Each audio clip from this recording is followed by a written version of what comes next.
Good morning. Welcome to the GOG Highlight Reel, Summer of 2025 edition. It's great to have you here in Washington, D.C. at the National Press Club, an incredibly historic, meaningful building. So this is a beautiful venue. Great place to talk about all the great science we've seen recently. And so we hope everyone has had a successful energy meeting. I'm Dr. Tom Herzog, and it's my pleasure to serve as one of the co-moderators today with Dr. Brad Monk. Say hi, Brad. Yeah, good morning. Version 6. We have these about every 6 months, so we're happy to be here. Thank you. Yeah, thanks. Thank you, Brad, and thanks for all of you for joining us today. As always, we're excited to bring this program to you and discuss some of the highlights of the top meetings that have occurred this past winter and spring from our major meetings around the globe. So it's great to bring this new data to you. Our goal is to continue to bring forth important, noteworthy data and key concepts that will help you better understand the opportunities available to treat our patients, ultimately bringing forth better outcomes.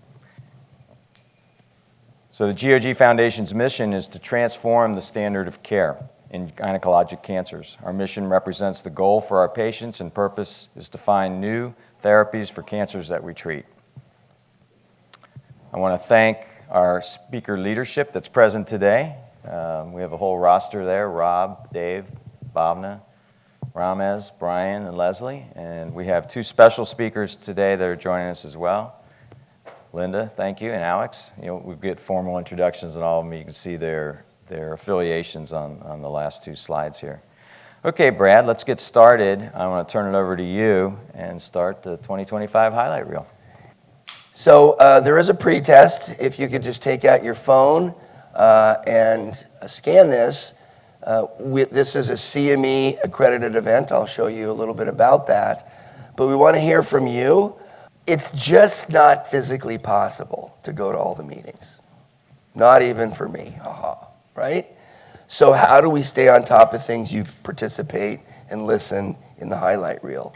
So that's why we've done this now, number 6. We're going to hopefully increase the knowledge regarding the current agents and data. We will talk about some investigational products that are on clinical trials, hopefully that are already in your clinics.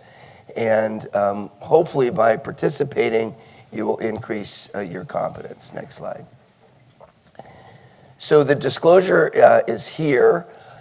We have adjudicated ineligible companies. All financial relationships have been disclosed. This new term, ineligible companies, that's the formal term for sponsors that could be responsible for producing, marketing, selling, reselling, distributing healthcare products. Next slide. So this is a long list. You can see the speakers here, including Drs. Herzog and me at the top. Next slide. The disclosure is the disclosure, but we want to be fair and balanced. And this is CME accredited. In order to be CME accredited, you have to fill out the post-test, ACCME. This is important to us. This creates and guarantees objectivity. Next slide. So there's 2 ways that this can be supported, okay? It's very important. So these are our supporters: AbbVie, Acrivon, AstraZeneca, Corcept Therapeutics, Gilead, Genelux, GSK, and Karyopharm. Next slide. There's also an opportunity to support the GOG platform. This is not the only educational opportunity that we do. We do podcasts. You do podcasts. You participate in our educational activities. And so these are year-long sponsors: Pfizer, Genmab, Veristem, and GSK. Next slide. So, Tom, let's get rolling. All right, let's do it. So it's great to be able to have this esteemed panel that we have with us today. You can see our agenda that's on the screen here. We've introduced the panel, and again, Alex and Linda, you're there, so we'll have you up for some great presentations as well. And some of the recent data, we have the original speakers who gave this data at the major meetings, so it's really great. To stay on schedule, we'll be enforcing the time limits of our presentation. We ask that you, the live audience, engage during these sessions. As you'll notice, you have 2 microphones in the room, and you can see those there. And we're going to kick off now with bringing up Dr. Ramez Iskander, who's going to talk to us about the evolving therapeutic landscape, the state of the science in endometrial cancer. Thank you, Tom, for the kind introduction. Thank you all for joining us this morning. It's wonderful to see so many familiar faces. I will say that we have been fortunate enough to see an evolution in the treatment of endometrial cancer. Emerging data is also helping drive what we might envision to be drug discovery moving into the future. So we are going to highlight just a few of the abstracts that were presented in recent meetings, and I'm eager to see my colleagues engage in discussion about what this might mean. So first, the role of ctDNA in endometrial cancer. As many of you are aware, this is a proportion of cell-free DNA. It is reflective of various components of malignancy, and it can vary, as you can see in the schematic on the bottom of the slide, throughout the time course in which a patient is receiving their anti-cancer directed therapy, from diagnosis to progression and ultimately end-stage disease. Dr. Weston presented excellently the data from the ctDNA output from the DuoE GOG 3041 ENGOT EN10 clinical trial. And what we could see here is there were 4 separate time points that were adjudicated. About 50% of these patients were assessed for the data: baseline, during combination therapy, initiation of maintenance, and then one time on maintenance. And here, prognostically, we could see that the presence of ctDNA portends a poorer prognosis in patients who were positive at these various time points, and it's reflected in the Kaplan-Meier curve here. This image is, just to interpret, on the top you can see basically what you're seeing is this clearance, so one positive converting to negative, but on the bottom you could see rebound, meaning that you may have been negative and then converted to a positive.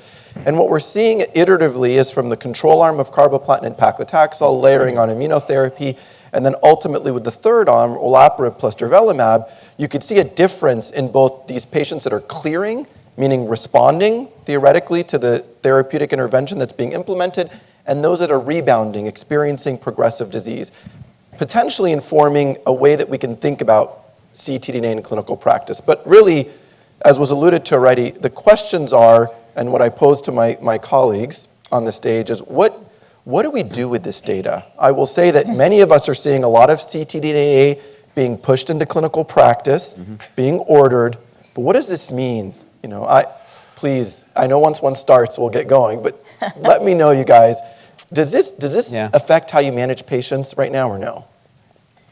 You want me to start? Okay. Please. Yeah. I think, again, it's more, I think, prognostic information, and so we pretty much have to deal with that. I really want to see this validated so that we can use it in decision-making for prospectively making decisions on treatment. But just like any other biomarker that we have that has prognostic implications, it basically serves that function, is to help us to prognosticate, and then for future trials, as you already showed, that maybe now we need to control for that variable for subsequent trials. Go ahead. We've seen in other tumor types. This is powerful data, and I think that this is real. These predictive, but the thing is, we have to have effective therapy to act upon, right? And I think that's what we're still trying to figure out in real time. So this test the utility of the test is developing at the same time that we're starting to develop active therapies. But unlike a CA-125 or a second look laparotomy, we're actually much more likely to get those effective therapies now than we were 10, 15 years ago.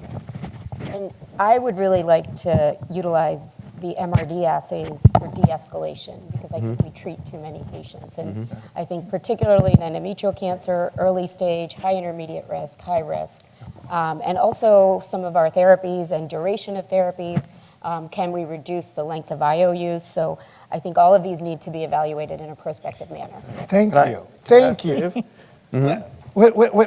Interesting, but I don't know what it means. Yeah. I saw 3 patients in the last 4 weeks that their ctDNA is going up. why did we send it?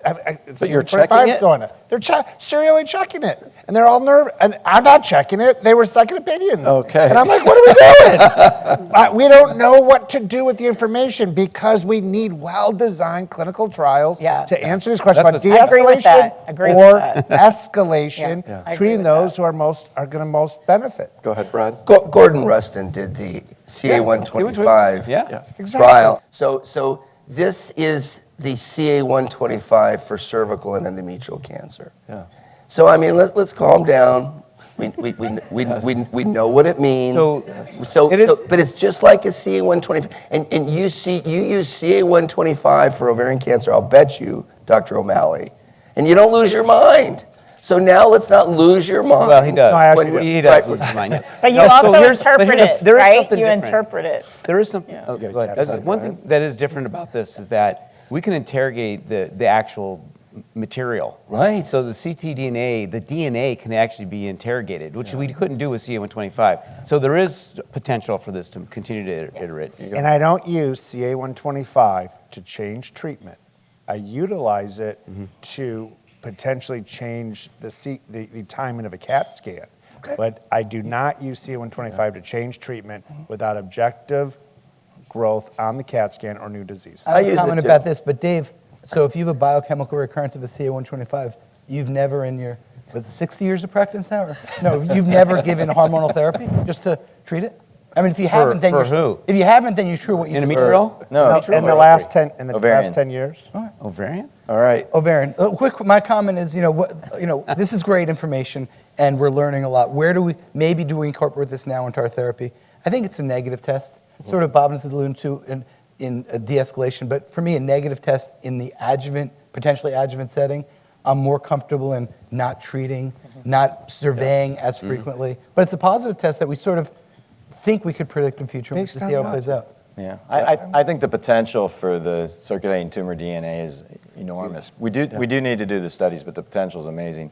I also say though with CA-125 for my patients, if it goes from normal to, and it was high before, and it goes up to 200 or 300, and we're not doing something different, they're getting a second opinion. Yeah. Yeah. Well, I didn't say I don't do anything differently. I said it changes my imaging. Yeah. CAT scan, on, PET yeah. scan. Can't image I even them, lab yeah, clinic. you open the Listen, door I here. anticipated this would be a controversial discussion. I asked one question. They've taken it from Yeah, there. exactly. Next speaker? Yes. I will say the one thing I implore us to do as a group is to drive the science around the There you go. utilization of ctDNA, because just using it as a commercial assay without understanding what it means for our patients is not of benefit. Now let's pivot to ADCs, just as equally controversial, I guess, for some. This table really summarizes some of the efficacy data around antibody-drug conjugates in endometrial cancer. We know that these therapeutic strategies have been effective. We have ADCs targeting TROP2, which are fairly far along in development. We have ones targeting FR-alpha, amongst others. So our goal is to understand where these might fit into the therapeutic treatment landscape. Dr. Slomovitz is going to talk about clinical trials that we have active and ongoing. We also have B7H4 emerging as a therapeutic target. This was an abstract that was presented suggesting an overall response rate of approximately 30 to 35% in these pre-treated endometrial cancer patient cohorts. Again, advocating, and this is, if you look at the bottom graphic, you could see that this is irrespective of B7H4 expression levels and in patients who had prior checkpoint exposure. So again, supporting therapeutic efficacy. And then we have FR-alpha ADCs, Rina-S here, with a 50% ORR in a patient population that was pre-treated, many of which, nearly all prior immune checkpoint exposed. Median time to response was 6 weeks, and that waterfall plot looks very exciting and promising. But, of course, this puts us into this era where we're going to have multiple, potentially, ADC trials reading out. We have effective therapeutic strategies. Let me start by asking you guys, for the sake of time here, do you believe that as we develop these trials, even if a biomarker is not required for efficacy, are we going to be obligated to consider expression levels as we choose between antibody-drug conjugates? I'm going to be an optimist and say many of these are going to be positive and will be approved in clinical practice. So how are we going to do this? Bhavna, please. I'll start. I absolutely think we're going to need to differentiate. We know with the HER2 ADCs, we're seeing with the 3+, a 75% benefit versus lower in the 1+. So I think, as we have more of these targets, I think it's going to be important to see where we get the best bang for the buck and, start with those. And you have to think about adverse events and toxicity too, right? ILD it's a real thing, especially with the HER2 ADCs. So I think all of these things are going to be important as we decide how we're going to sequence these for our patients. I go next because I totally agree with that. But I would just add that because there's no diversity in this payload, like this is the same payload, that we're really going to be very judicious about which one we'll be comparing very closely, which one looks the best. And if you look at response rates, I mean, the confidence intervals overlap. So the sample sizes are different. You have to look at the confidence intervals, and if they're overlapping, just because you have a 55 here and a 40 there, it may not be completely different. It would be nice to have more payloads, but the way these drugs are made, that may not be a reality. We may have to be using what we have. For the time being, and I'm going to ask Brian, I know you're going to make a comment, but I'll ask you this question. Say we have 2 ADCs that end up being approved, potentially different targets, same payload, not studied on clinical trial to be used sequentially. Yep. Would you use them in clinical practice sequentially if you have these approved agents because you have strategies that may be effective? How are we going to deal with this pragmatically? Because this is our future. Yeah, no, that is the question, right? Leslie used the word compare. We're not going to be able to do head-to-head comparisons of these ADCs. And you just alluded to ADC after ADC. There's no data on that. Target after target, payload after payload. So, it's going to come down to, I think Bhavna alluded to, a side effect profile, which is going to be very, very important. I think the payers are going to have a role in this and what's available to our patients. And it's going to be really personal experience too. I think the clinical trials answer a lot of questions as far as efficacy and safety, but they're also giving us as investigators the opportunity to start using these drugs, to see how they do for our patients, to know what it's like in the trenches in the clinic, and to pursue there. But we don't know the answer. Go ahead, Dave, and then Rob. Okay. Well, the other thing that comes into play, not just toxicity and the efficacy, but also the schedule. Right. I think so as we look at there's, but we're at NRG, and I see this as a great opportunity because the opportunity for pharma to design a trial where they're going against another ADC is less likely, but we are starting to see that. But some of these sequencing questions, this is a great opportunity for us as investigators and the NRG to come up and move and answer some of these questions that most likely will not be answered in a trial that is designed by pharma. Yeah, I think as this iterates, right now we're in a unique situation where we have an explosion of ADCs that are going in against kind of physician's choice chemo. It's just the nature of the development, the regulatory strategy, regulatory process.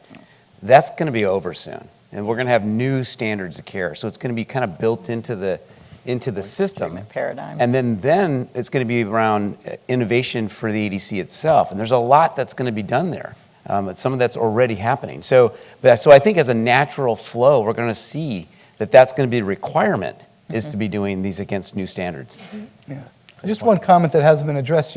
We saw the great work of initially the IOs in the second line setting, but now as they move to the first line setting and even adjuvant in some patients, the second line use has gone away. Yeah. So when we talk about trials in a little bit, I think it's important to see, if we have great efficacy in an adjuvant setting, maybe that's off our list. We can't use it later on. I think that's what Rob is saying. Yeah. Right? It's naturally moving to a different place in the landscape, Yeah. to a different line of therapy. And I think we will retreat because that's what we do. And sometimes it will work, platinum, Bev, and sometimes it won't, PARP. Yeah. So we'll see. And where real world data might really come into play. That'll to be answer easy some to of these do. questions. Yeah, and Katie, maybe you can comment on this because you'll talk about this later with ovary. But you have this idea that the expression levels will may change under the selective pressure based on their expression of the specific ADC, and so maybe that might then help us to understand a better, process for sequencing. Okay. I will get it later. We'll go in. By the way, Katie. By the way, welcome. Katie Moore's joined us. She was finishing up at Energy. So welcome to the highlight reel, Katie, and great to have you. University of Oklahoma. I'll be muted, apparently. Thank you.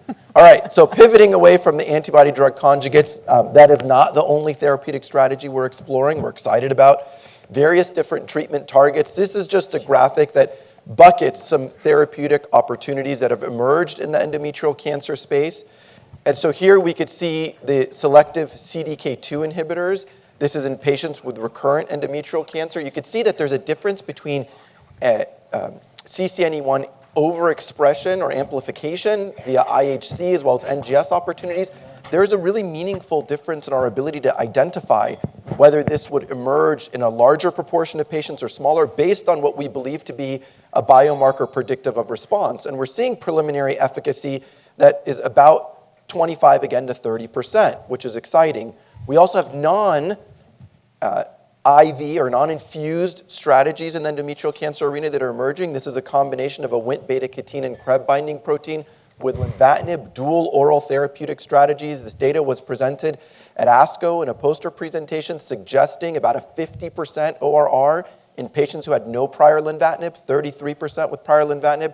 There is an active study that's examining this therapeutic strategy. And then we have a CHEK1/2 inhibitor with a clinical trial that's examining utilization based on a biomarker that's assessed at biopsy to try to enrich for responses. And so here you could see responses that appear to be provocative, about 35% confirmed ORR, despite the fact that many of these patients had a best response at most recent cycle of disease progression. So we are eager because we see that this treatment landscape is dynamic, but to balance it, as we already alluded to by Bhavna, we have to be thoughtful about treatment-related adverse events. So here, this table just summarizes for these three agents what might be the most commonly reported AEs, all grade and grade 3, and it's not necessarily a low frequency. So we want to be thoughtful about what we might experience with utilization of these agents, what will it mean for our patients with endometrial cancer, and then go from there. So we are excited for what the future will bring. I thank you for your time. I thank the panel for the excellent discussion, and I will hand over to Dr. Slomovitz. Yeah. Thank you. Awesome. You know, Ramiz, thank you so much. That was a really great review. And then we have this data. Our next job as a research organization is to come up with the clinical trials that we could prove whether this data is going to work for our patients in a phase 3 registrational type setting. And then the problem is, and one of the reasons what we're going to try to get through this morning, with all the trials that we have now, and this is sort of a list of what we have either ongoing or under development, where do we put them in our portfolio? Right? You can't open necessarily competing trials in your institution, but at the same point, our most valuable commodity, our most valuable, the rate-limiting step is our patients, right? And we need your help. So what I'm going to do now is sort of go through 3 case studies, not really focusing on the granular aspects of the disease, but what our treatment options are and how maybe we could fit different protocols into your portfolio as we move forward. Here's the first case, and as we go through each case, we'll do a little discussion on each one. 73-year-old woman, newly diagnosed uterine serous carcinoma. She underwent staging. Her pathology revealed a stage 2C on the new staging system. We're not here to discuss the staging systems. And nodes were negative. On testing, she was pMMR, P53 mutated, and HER2 2+ by IHC. Here are our treatment options. Standard of care chemotherapy, carboplatin and paclitaxel, the role of immunotherapy in these patients, and then clinical trials. Real quickly, and I just want to keep us on time, but Dave, I know you have a lot of trials at your center, and I know you always think about clinical trials. What are your initial thoughts on this? And if we're all going to say clinical trials, great, but what are some of your initial thoughts? Well, I mean, I don't know if I have a clinical trial that should be eligible for. Okay. So I think at this point, obviously, what we say in Tumor Board when we discuss every case, our fellows, the first thing they need to say is what clinical trial they're available for. Yep. So if that's the case, absolutely. But in this scenario, we're going to talk about if she would be eligible. Right. But looking there, making sure if she is eligible. If not, I think the chemotherapy plus minus vaginal cup brachy is a very reasonable option for this patient. So that was a great lead, and the answer is yes. Okay, we have some clinical trials available.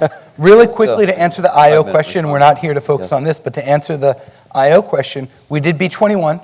B21 was an adjuvant setting. Okay, patients got pembrolizumab with the chemotherapy with about pembrolizumab. It was a negative trial.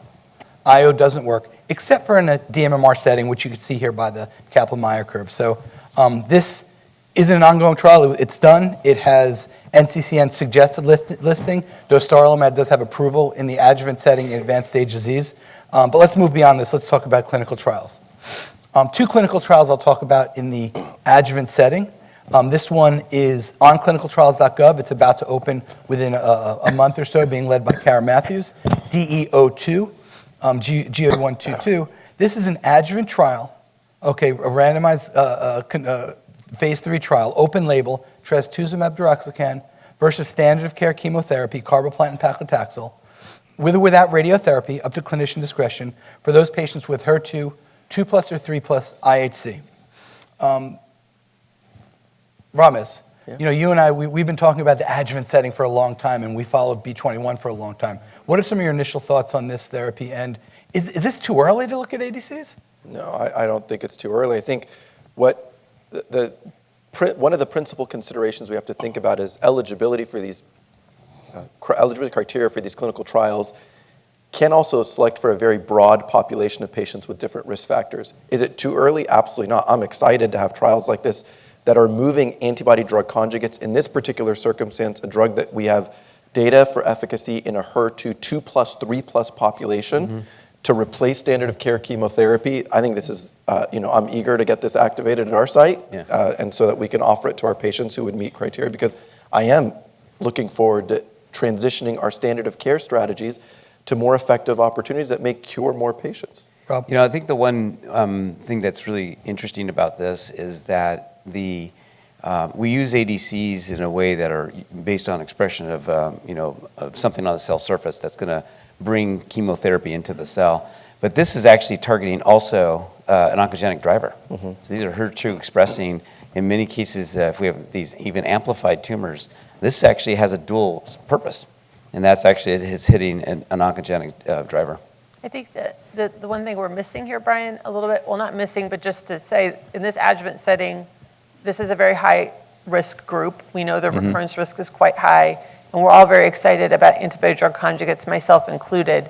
But there is another adjuvant study running, and that's in our GGY026. Right. Great lead in. Tell us a little, and I really appreciate I want you to go on with this, but when we prepared for this, you really said something valuable the other day. Is in summary, and go into this, maybe it's not the ADCs, maybe it's other cool agents. Maybe it's other cool agents. Want to comment? Well, that's what is my point, right? Yeah, I mean, ADCs are a very cool agent, but even though trastuzumab or pertuzumab are older medications, doesn't necessarily mean they don't have a role here in a biomarker-selected population, which is a narrower population than perhaps we're going after with antibody-drug conjugates. So 026 has a metastatic and an adjuvant component. If we just want to talk about the adjuvant component, it allows HER2 3+, HER2 2+-ish, stage 1 through 4. And that's what you want, and is bringing in this monoclonal antibody or 2 monoclonal antibodies as an adjuvant therapy.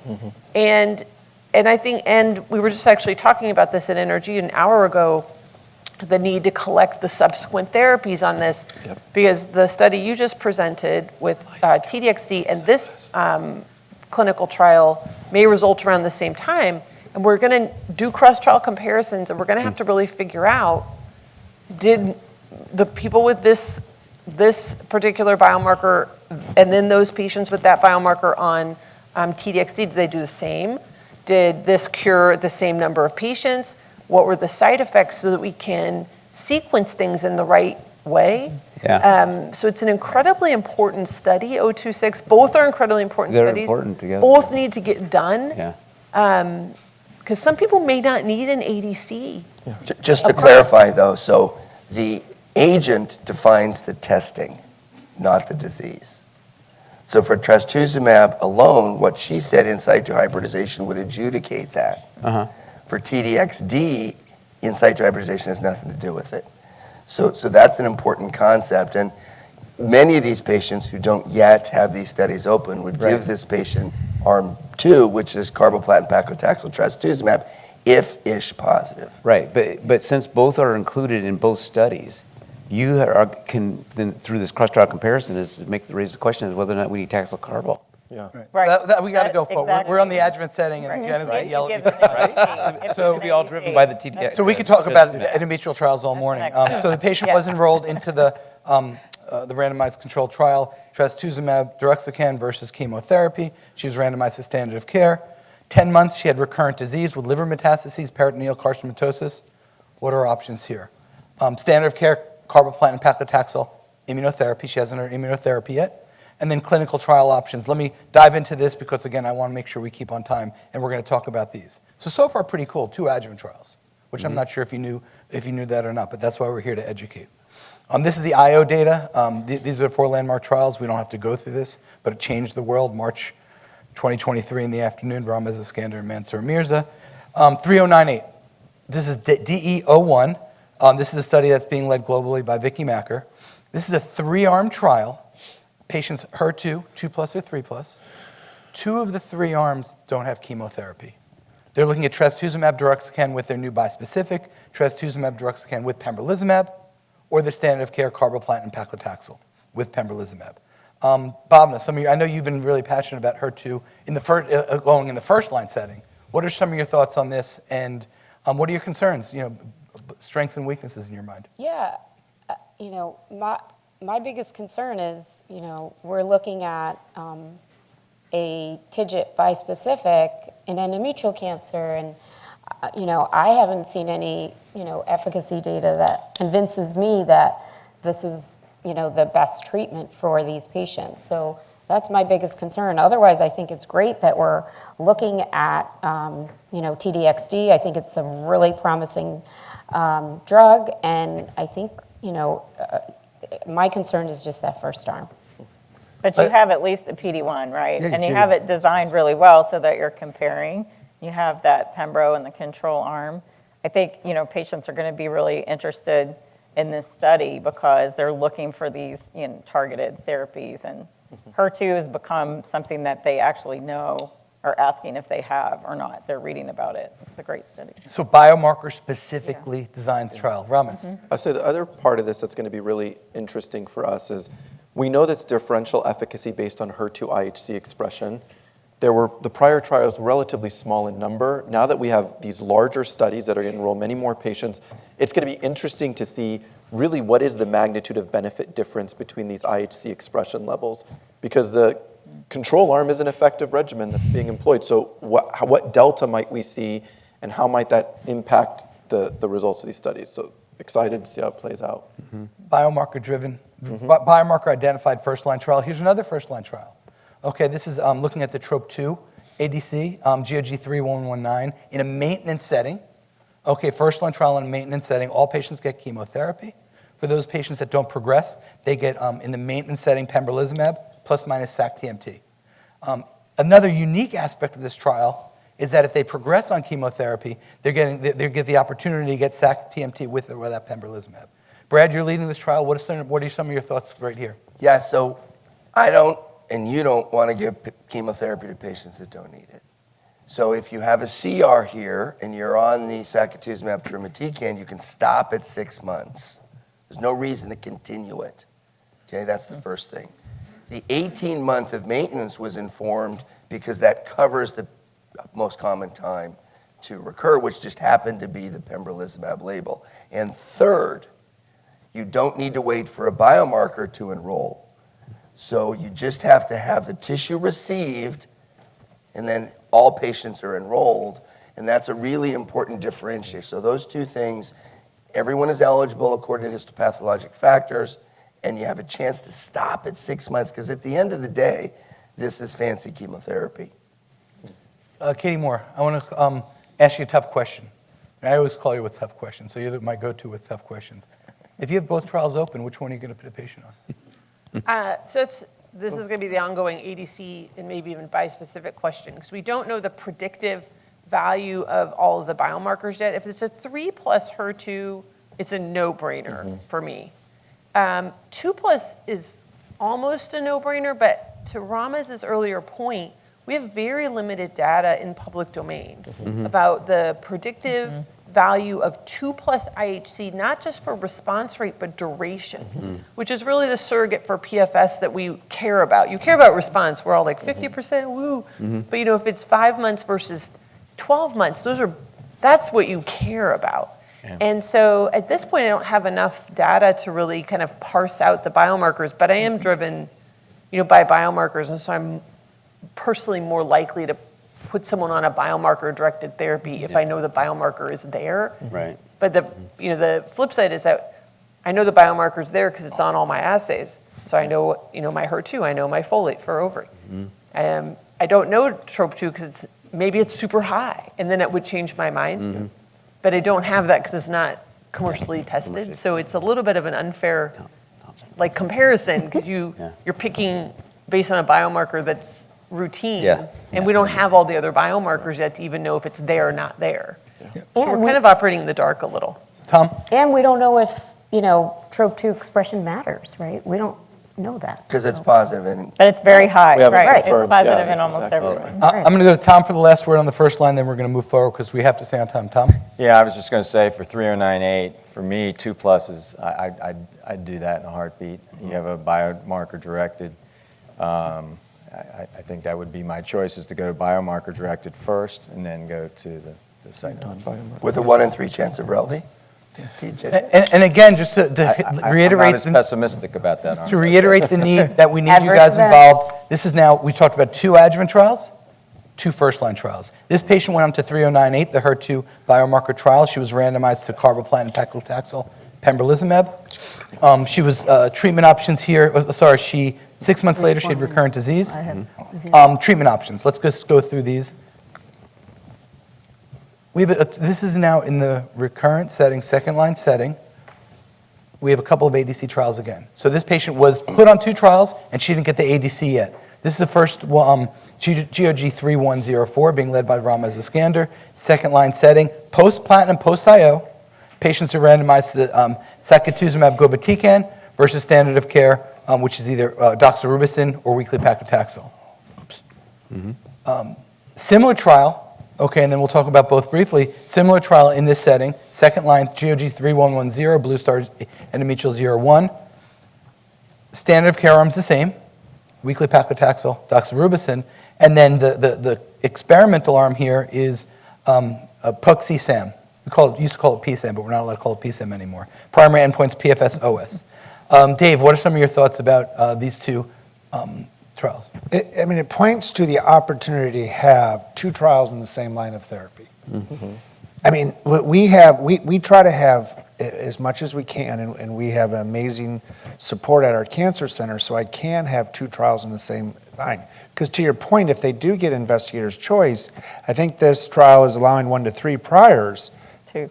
2 priors, sorry, that you would still have that opportunity if they were on the standard of care. To your point, I heard some laughs in the audience. Absolutely. Then sequence it to the next trial. So for me, I'm going to go biomarker positive, and if I have a biomarker selected trial, if they're not eligible for that, and I go biomarker unselected, it's an opportunity to enroll in 2 trials within the same line of therapy.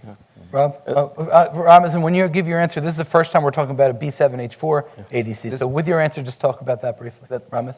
Oh, yeah, so okay. B7H4, novel target. What's interesting, it's also in the immune checkpoint family, same family as PDL1, PDL2. We don't really understand what the implications might be of targeting this from an immune standpoint as well. But just to tie one thing back, which is at all of your sites, there are trials available for these patients. We can enroll to these trials. We can get answers quickly. So it's just a plug, please, to make sure that you have access to these studies, either at your institutions or with colleagues, because the opportunities are bountiful. Yes. Yeah. And I'm going to go to Rob, but they have these trials at your sites, and if you don't talk to us, we could help you establish your portfolio too. So you have one of these or a similar trial. There's more coming down the pipe. There's many more coming down. We want you to have one of these trials because we need you to put your patients on the trial. Yeah, in addition to the B7H4 angle, which I thought was really interesting, is that these trials also have different allowances for prior lines. Exactly. So You this have to be allows prior 2, strategic. the other allows 3. So if you do get a situation where you're randomized to the control arm, this gives you another opportunity. Great You have to point. be strategic and then maybe reserve your standard care availability options for later, like your off-trial HER2. So far in the first case, sorry. That person was 2 plus. 2+ though. I know. So what are you going to do, Brian? She's IHC 2+. You're going to put her on one of those trials then and she risk could go off randomizing trial, her to, right? Or give her TDXD. or are you going to give her TDXD? Oh, that's a good question. Exactly. And this is why we do trials, to get drugs that She's 2 plus, yeah. available to work. It's a good question, I and do we don't know trials the a bit answer. later. But she could still, the key there is she could still get TDXC after Even after if the she next goes line. after the next line. If she strikes out twice. So for me in these uterine cancer trials, I want to think out in my mind, how do I get her the most lines of therapy? That assumes that you think there's the potential for her to get all of the lines. Like Right. assuming you can saying you can sequence assumes the majority of patients get access to the next line, Yeah. which brings into this question of, do you bring all your things up front? Yeah. You know, because there's drop off There is. still. Yep. So 20% of line. So But let's there's move not on. as much drop off As there it used to used be to be, because yeah. we have effective Right. agents Right. now. Yeah. That's the difference. I'm And supportive care. going to keep us going because otherwise Jenna's going to get really mad at me. Quick, Sure first is. case so far, 6 studies in the first case, 5 out of 6 ADCs. Keep that in your mind. Let's keep going. Case 2, 68-year-old woman, newly diagnosed stage 4 endometrioid cancer, bilateral lung metastases. She had a hysterectomy to control the pelvis.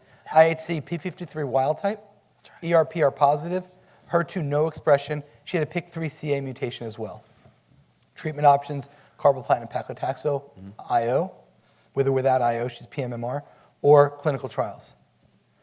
Rob, quickly, you're Yeah, a champion for this data. Do you want to talk about the previous data and then the trial that's ongoing? Yeah, so for those of you who were at the Ovary Committee yesterday, we talked about subgroups. So this was one of those situations where we had a negative trial, and then we picked a subgroup out of that trial, and this being the P53 wild type. What's neat about this particular hypothesis, though, is that the selinexor is an exportin inhibitor, which keeps the normal protein internuclear where it should be working. So this hypothesis, kind of supported by that biological rationale, then led to the current trial, Export-EC, which is going to take that same population and prospectively evaluate in a phase 3 fashion. This, what I remember yesterday talked about, was the phase 3 trial to phase 3 trial to phase 2 risk. So we're actually formally addressing that in the phase 3. So I'm excited about this trial because it's actually it's predicated on a biological rationale. It's taking a hypothesis-generating statement forward and will be evaluated yes or no. Subgroup. That's amazing. At a different dose. And this is something Tom and I talked about. We're using It's a maintenance normal. trial, and We're that's using appropriate, I P53 think. wild type as a biomarker, so it Right. doesn't always have to be abnormal. like hate The you. normal expression could be a biomarker for this disease. And we know DMMR; those patients need IO. In the PMMR setting, IO is a good option, but there's still other options that we can move forward. So this patient did enroll in this trial, in the export trial. She was randomized. Finally, a patient was randomized to experimental. She was randomized to maintenance therapy with selinexor. 15 months later, she had recurrent disease. Options here: carboplatin plus minus immunotherapy, lenvatinib, pembrolizumab. Again, carboplatin paclitaxel could be reinitiated because it was 15 months, and a lot of our trials allow for that, carboplatin paclitaxel. Len-pem, and then clinical trial options. I don't want to spend a lot of time on this because we're talking about new clinical trials, but remember, in the LEAP data, the negative trial to eliminate carboplatin paclitaxel chemo in the first line, it was a negative trial. But in this, what you can see here, in the subset of patients that received prior chemotherapy, there was a signal with lenvatinib pembrolizumab. So for me and for a lot of us up here, I think this is a treatment option for our patients, especially to get rid of chemotherapy in this setting. 2 trials that I want to talk about now that we have open in this setting. This is a study, this is the investigator-initiated IIT trial led by Stephanie Gayard, alpelisib and fulvestrant for PIK3CA mutated estrogen receptor positive endometrial cancers. Bhavna, you're very passionate about the hormonal pathway. Can you, again, we're keeping you on track of time because I don't want to take away from your talk, but quickly, what are some of your thoughts about this hormonal-driven biomarker pathway studies? Yeah, I think this is an area that's really important in terms of therapies for our NSMP population, and I think we need to continue these phase 2 trials, but we need a phase 3 trial.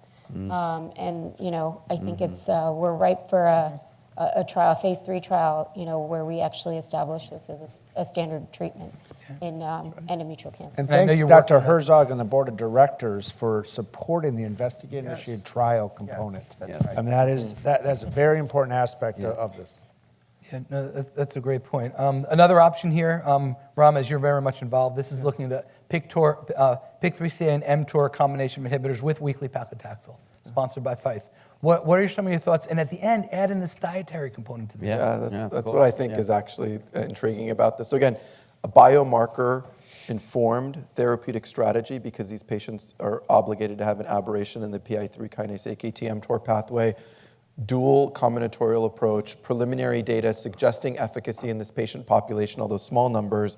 Now we're trying to understand in a larger cohort of endometrial cancer patients with prior therapy, of which, by the way, given the competitive landscape, expanded the number of prior treatments allowed to enroll on trial, and then layering on a really concierge insulin-suppressing diet where patients are offered delivered food to their home to try to ensure that they are also able to optimize what we believe to be a potential synergistic opportunity with the combination drug. So I'm excited to see what it shows. So we're So not- important to interrogate sorry. these pathways, though, just really quickly, because, I mean, these are less toxic therapies. They give patients a break. If we're going to be looking at having multiple chemo, IO, ADC options, then who doesn't dance when they get these ER/PR positives back, and then you know you're going to buy yourself a little time in the middle. Yeah, that's great. And we've seen work with mTOR, we've seen work with CDK4/6, Yeah, yeah. but we need to do further work. So far, that's 9 trials that we have open. I'm losing count, but case 3, right, and we'll go through this quickly to try to keep us on time. 78-year-old uterine serous carcinoma. This one's HER2 1+, okay, and P53 mutated tumors. It's a P53 mutation, underwent stage 4 disease, underwent a hysterectomy here. Treatment options, carboplatin, paclitaxel, immunotherapy, or clinical trials. GOG 86P, a phase 2 randomized trial. We're getting a lot more interest in this lately because in the P53 mutated patients, we saw an increase of activity of bevacizumab, which raises the question, what about bevacizumab in the first-line setting? Brad, you've been involved with the development of this trial. Quickly, again, I'm sorry to limit us in our comments, but what are some of your thoughts?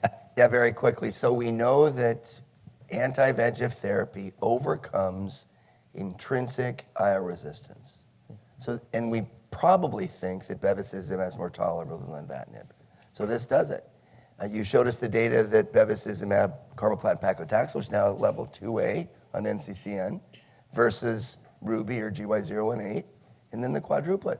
And this is a nice trial, and Amanda Nicholas Fader has really performed at a high level to get this done. And this demonstrates our partnership with the NRG. That's right. This is an NRG trial, okay, that we're running, part of our endometrial cancer portfolio to offer your sites.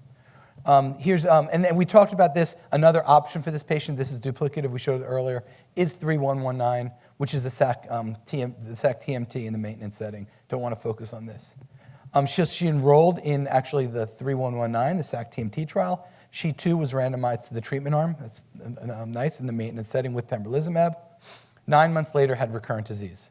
Treatment options: chemotherapy, weekly paclitaxel, doxorubicin, or what other clinical trials are there out there? And again, here we're trying to cover all of our clinical trials. Last but not least, GOG 3082. This is Acrivon 368201. Rob, you and I talked about this. It's a biomarkers type of signature. What are some of your thoughts here on this trial? Well, I mean, I think, again, the data that brought this forward was based on the observation of the oncosignatures, maybe identifying this asset might work in this particular situation. So it's kind of nice to see these 2 arms of the trial allowing us to look at the efficacy of that agent. Yeah. So I just put, and we're at the end of our time almost, so I put a patient on this. They added this third arm, the arm all the way on the right. It's an unselected biomarker. So one criticism of this trial is that you always needed a biopsy.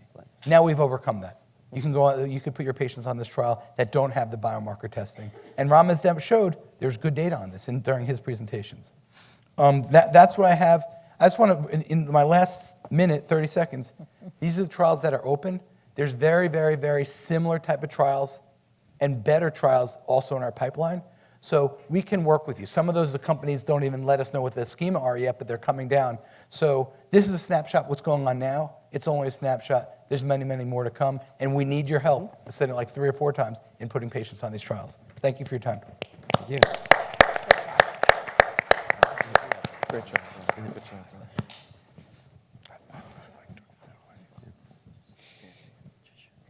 So I just wanted to update you all a little bit about what we've been doing in the idea space. Really, this was a culmination of 4 live advisory boards that was done in conjunction with GSK. So A shout out to GSK. We are so appreciative of sponsorship of these kind of efforts because increasing access is critical in this political environment.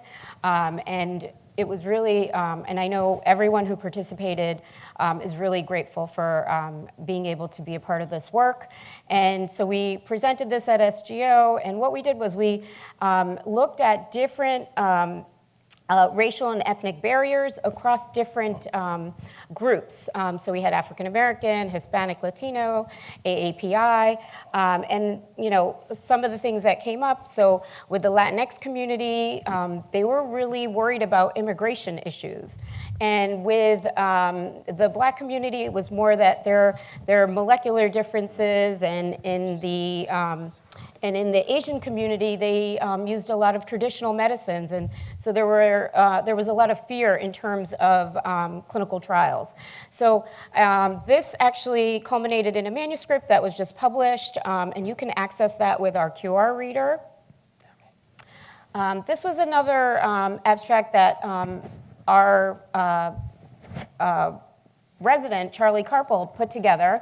She utilized the Endometrial Cancer Consortium that is spearheaded by Dr. Angeles Alvarez-Secord, and looked at 889 real-world patients, and looked at utilization of race and how it impacted immunotherapy use in FDA-approved indications for recurrent endometrial cancer.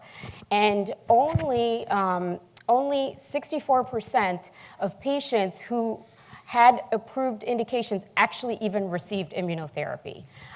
So this is an implementation problem. In addition, when you look at race, the odds ratio was 0.66 for utilization based on non-white race. So we really need to have concerted efforts to avoid perpetuating racial inequities and in treatment, and this translates into outcomes. So really education, awareness, and continuing all this work is really critical. I want to leave you with this resource. This is just the GOG IDEA resources page. There are a lot of different resources you can utilize to implement, some of these strategies in your own institutions. So please access these. In addition, Dr. Duska has actually created a toolkit to increase rural access to clinical trials. She has kindly offered for us to put that up on the website. So with Dr. Herzog's approval, we'll be able to include that as well as an additional resource. And then finally, the QR readers there, we would love everyone's support in terms of donations, as we have a lot of incredibly innovative projects that we are working on with our IC Council, and would really like to get those off to a start to continue this work. Thank you. Okay, Bhavana, before you leave, thank Yeah. you. Just a comment on your study. You showed that race was associated with a lower utilization of immunotherapy, but then you also showed that the biomarker showed that there was an increase of utilization of immunotherapy, right, for DMMR. So can you put those together? Yeah, we did. We looked at that, and we controlled for it, and Right. there was still a lower utilization. That's correct. Even knowing that the biomarker was positive, there was still less utilization. Lower use. Wow. That's correct. Bob, Well, it shows thanks the for bias. all you do in this Yeah. area. We really appreciate Yeah. everything you do every day. So we really want to engage the audience. So we have a couple mics. Come on up. This group will keep talking until the sun sets, until the sun rises tomorrow on Sunday. So There you go. questions? All right. Great. Hi, Sarah Lynham at UH in Cleveland. Yeah. So I know we wanted to talk about incorporation of ctDNA and different testing strategies and looking at kind of just the schema for 3119. How can we add some of these newer technologies, talking about de-escalation? There's a study that's coming through the NRG right now for looking at treatment stratification for ctDNA positivity. I really kind of want to emphasize, I feel that for our disease site, we're not leveraging this in the same way that we're seeing in colorectal. And if we're not designing our studies to incorporate this, how are we ever going to get ahead and kind of to the level that we see our colleagues at? I'll just say for 3119, we're collecting all of that stuff. The challenge is that we collected it for Prima too, Right. and it has not yet been disclosed. So I think, and I'm blessed to be the PI of 3119, they're going to disclose it I think- in our trove. But I think your question is not just, are we collecting it? Are we designing the trials to That's- use Incorporate ctDNA it. to inform Right. That. So, the therapeutic strategy? And that's a different question altogether. that's right. Right. And it requires an understanding of what the implications are. So, for example, and we spoke about this when you Yeah. have, and we'll talk about it in cervix. If you are confident that a ctDNA negative, for example, an adjuvant therapy that Dr. Slomovitz presented, a proportion of those patients probably don't need any therapy because they're unlikely to recur.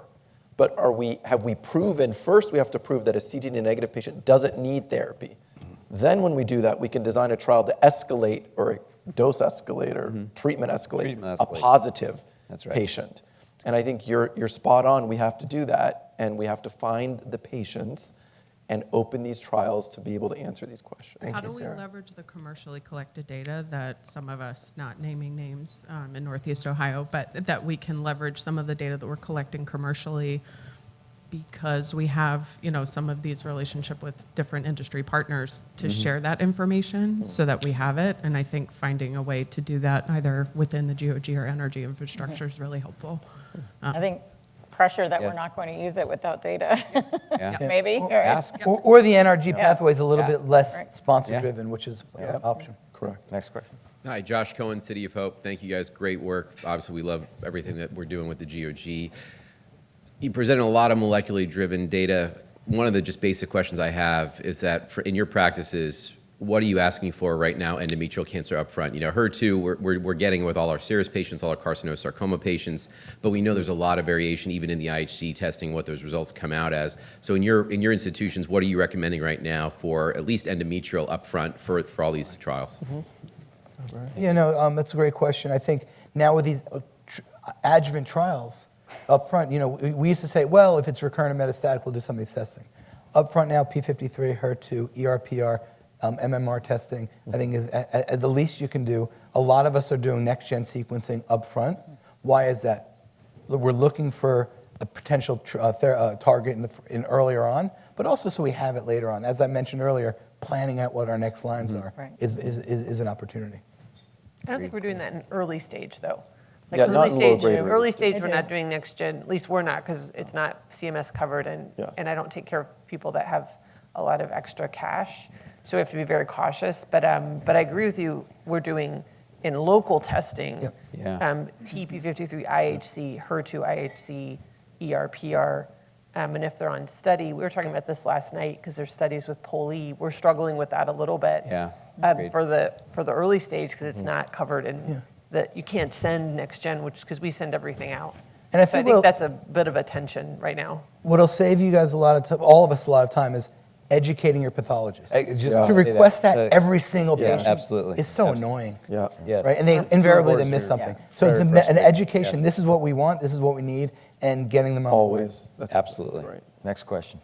Hey, Angelica Delaki at ECU Health, rural North Carolina.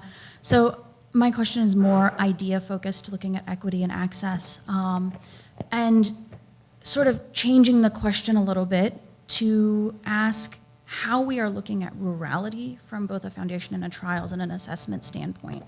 Meaning, what light are we planning on shining? What efforts are we looking at focusing on patients in rural settings who are getting their treatment in rural settings, like my patients, who cannot come to a larger center, but whom we know have worse healthcare access and worse healthcare outcomes, and sometimes less access to clinical trials? And what efforts are we planning on doing? What vision do you all have to get those patients better access? I mean, that's why I work for Florida Cancer Specialists, because we have 100 offices woven into the fabric of the state. And that's why the state just gave us $1.4 million to bring clinical trials to those rural offices. So that's what I'm doing. I'm not sure anything that we're doing, but Yeah, I would love for Dr. Duska to do take this because she's actually put a lot of There you go. Come on up. effort Come into on up, this. Linda. Come on She's up. created a toolkit. She There you has go. presented this data, and yes. Destin Black is good at it too. Yeah. And GOG is good at it. We have 200 sites Yes. all Yeah. through the country. Yeah, yeah. Yeah. Yeah, It it is? is. Okay. So yeah, this is a huge interest of mine as well because I practice in the middle of Virginia in Appalachia. Yeah. And so we've been doing a lot of work looking at why rural patients don't join trials and looking in particular at provider bias because it seems to be less of a patient bias than a provider bias and trying to address all of those issues, which wasn't your question. Your question was more related to access. So with respect to access, I have two thoughts about that. One is this idea of pragmatic trials, which I know that we're working a lot more on to allow people to participate locally. But also what's really nice about a lot of the GOG Foundation trials is that many of these sponsors will pay for transportation, hotels. That's right. And for me, that's helped a lot, particularly in cervix cancer, to get patients on trial, to be able to give them these it's not a solution, obviously, but it's a temporary solution to really help patients participate. I guess my second level question is, do we know that that works? It works at my site. I don't know if we've studied it more I broadly. think it's I not don't perfect, know. but it's The- something. As Leslie walks up to the stage, companies are also doing caregiver support now. It's not just patient, it's for the family member who accompanies them Yeah. to the office visit to make sure that they're supported and make sure you have translations available immediately on activation of your trials at your sites Yes. for the patients that you need. There are so many initiatives so that we make sure because an absence of a translated consent equals a delay in enrollment equals a loss of an opportunity for that patient. Can I just say one Make sure your budget Quickly. people are negotiating that's right. the support for patients and their caregivers. Yep. Some budgets they won't even ask, while many are already built in for accessibility. Katie, let's give her the real answer now. Go So, ahead. does it work? And the answer, the early answer is yes. So we have examples already with TAPER, which was outside the energy, biomarker selected access to medications designed for the community. Like super pragmatic, if you have a KRAS, you can get this, doesn't matter what tumor it was. And they've presented individual cohorts, but they've presented overall the demographics of who went on that study. And it absolutely, I think the first time in like the history of the US, represents the US demographic. Like rural, there's Hispanic, Black, on the study. And Lung Pragmatica did that as well. So we've shown we can do it. Yes. In GYN, not specifically, but overall, we have shown we can do it, and that's sort of the model, I think, moving forward. Yeah. Thank you. Leslie, take it Very away. good. Cervical You bet. cancer. Great. Hi, everyone. Thank you for that. Yeah, thanks. Yeah, thank you. This is all a great discussion and good to segue into cervical cancer. I think our patients may struggle with this a little bit more than others. So just today, want to bring you up to speed on some recent data that was presented, talk about the open trials. As you all know, a lot has happened in a very short time for cervix, bringing immunotherapy, ADCs to the forefront, continuing to show the importance of bevacizumab in the metastatic setting. We're going to start with early stage disease where we're still trying to figure out like what's the best surgery for our patients, the most effective and the safest surgery. Phoenix 1 was presented at ASCO. This is a sentinel node trial. So many of us are doing sentinel nodes and we don't really yet have fully prospective data. We have good sensitivity, specificity level data that really justifies doing this, but here's some survival information that I think you will find very interesting. Phoenix 1 were patients who were surgical candidates. They were mapped for sentinel nodes in the OR, and if they mapped, then they were randomized to undergo surgery with just the sentinels or to do a full lymphadenectomy. And Phoenix 1 was a cohort of node-negative patients. So here you don't see much of a survival difference between sentinel in the blue and full lymphadenectomy in the red, but interestingly, the sentinel node is on the top here. So that's not really different, but they actually had a second trial that is not part of this Phoenix 1 data set, and it's called Phoenix 2.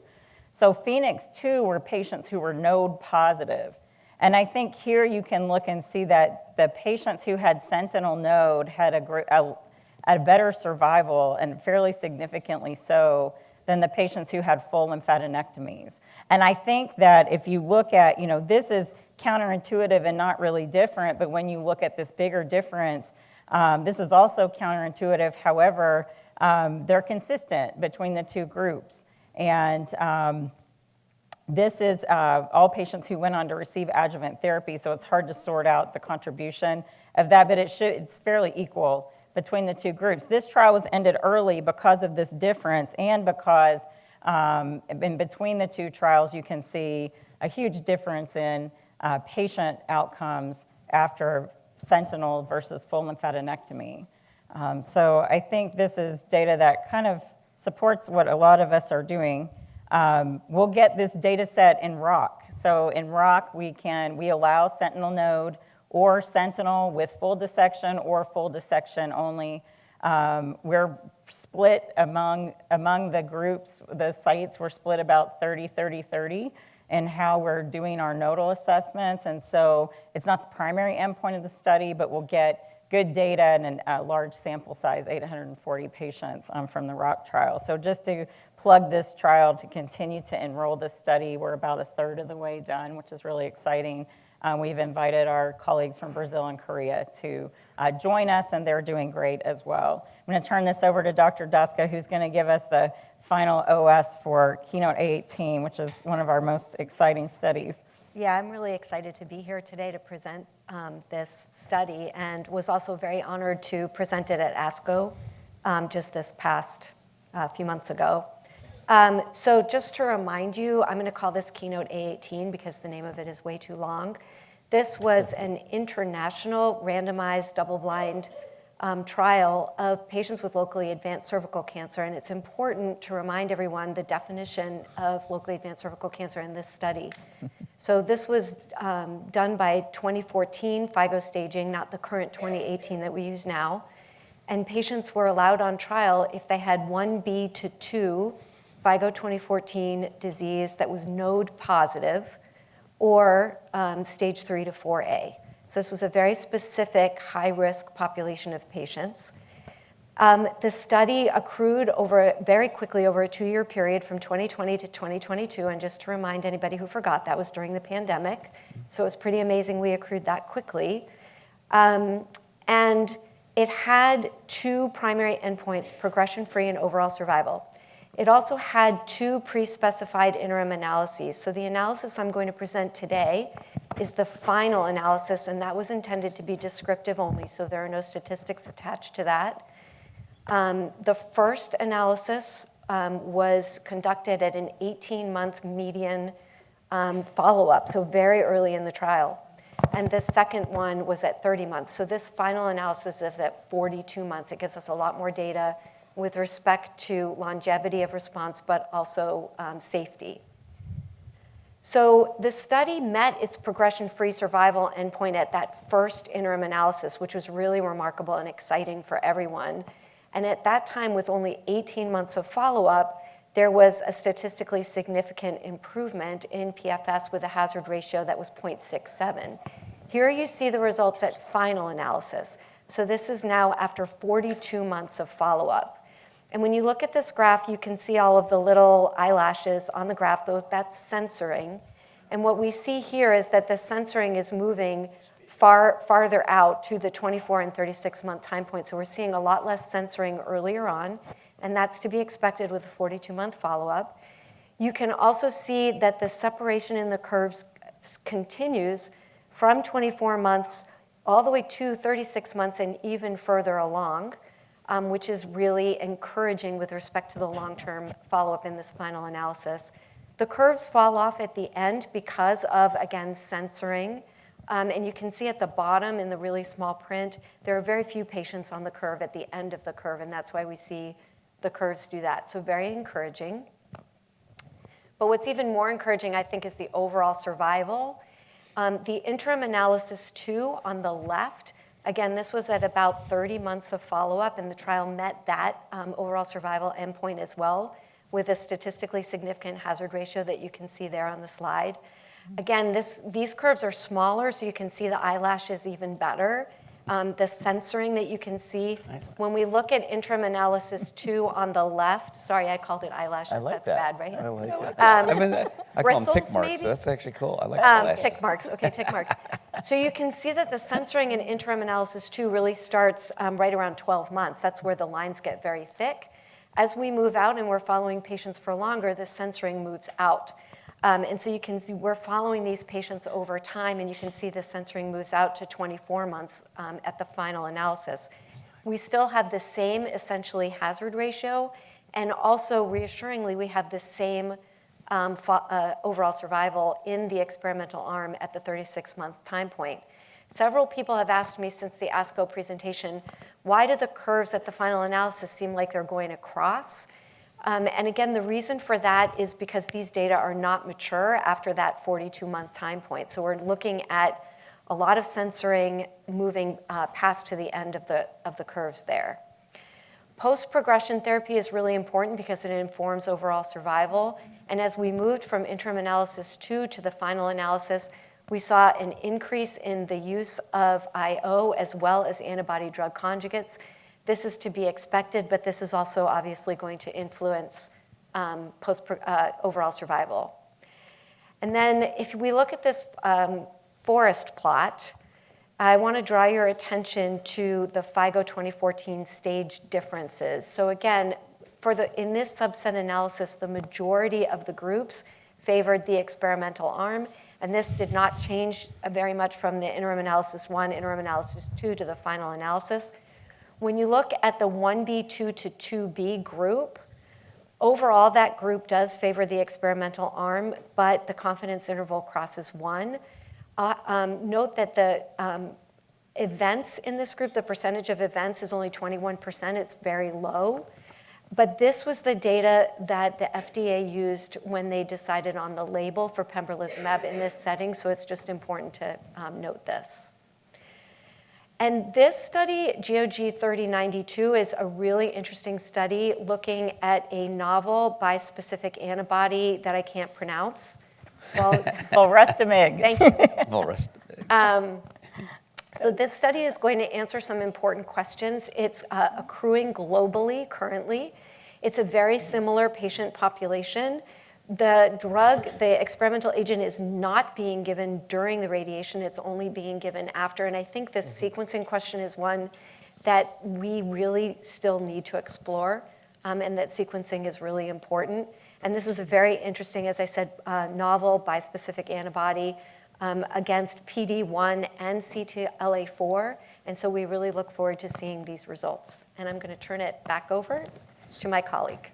Amazing. So, Thank you so much. Linda, I just wanted two things. I will also say, thank you, Brad, for bringing that up. We don't do well in the United States at putting cervical cancer patients on trial. We do terrible. Now, there are a lot of reasons why that is, some of which we've already talked about. Many of these patients have lack of access to care. They're in the rural communities. They have social determinants of health that prevent them from accessing care. But we need to do a better job of putting our US patients on study. Agreed. And can I say one other thing? We need to do a better job of vaccinating people. God There you bless. go. The first So, immunotherapy. Yes. A couple comments. Number one, I think people are confused that stage 3 is by the old staging. So a lot of people are just using it stage 3 by 2018 staging, and therefore they're actually using the excluded, but they're submitting it as 3s and getting it covered. The lack of difference in that lower risk group is probably because those patients do well with chemo RT alone. But the So number of they nodes, had the locations, the nodes. they had perfect radiation in this trial. Good. Because every plan had to be submitted, and the proportion of plans that were adjusted was fairly high. I don't know if we did. Do we even know that number? I'm not sure, but I think we do. if we don't have imperfect radiation, it's probably better to have a backup with pembrolizumab. So it'd be really interesting to see this in the real world. So we sort of data. litigated liquid biopsy, but Oh, boy. give us a little bit of. Here we this- go. this is And pretty I'm not cool. going to do this justice. So you hear us up here kind of squibbling about the stage and the yada and what's the right stage system. ctDNA may be a better detector of which patients need therapy escalation. I just said that a lot of patients do well with chemoradiotherapy alone. I think we all want to know, the immunotherapy is an investment for the patients. They're continuing it out a couple years. This is a big deal, especially in a cervical cancer population. So is there a better way to select these patients other than stage?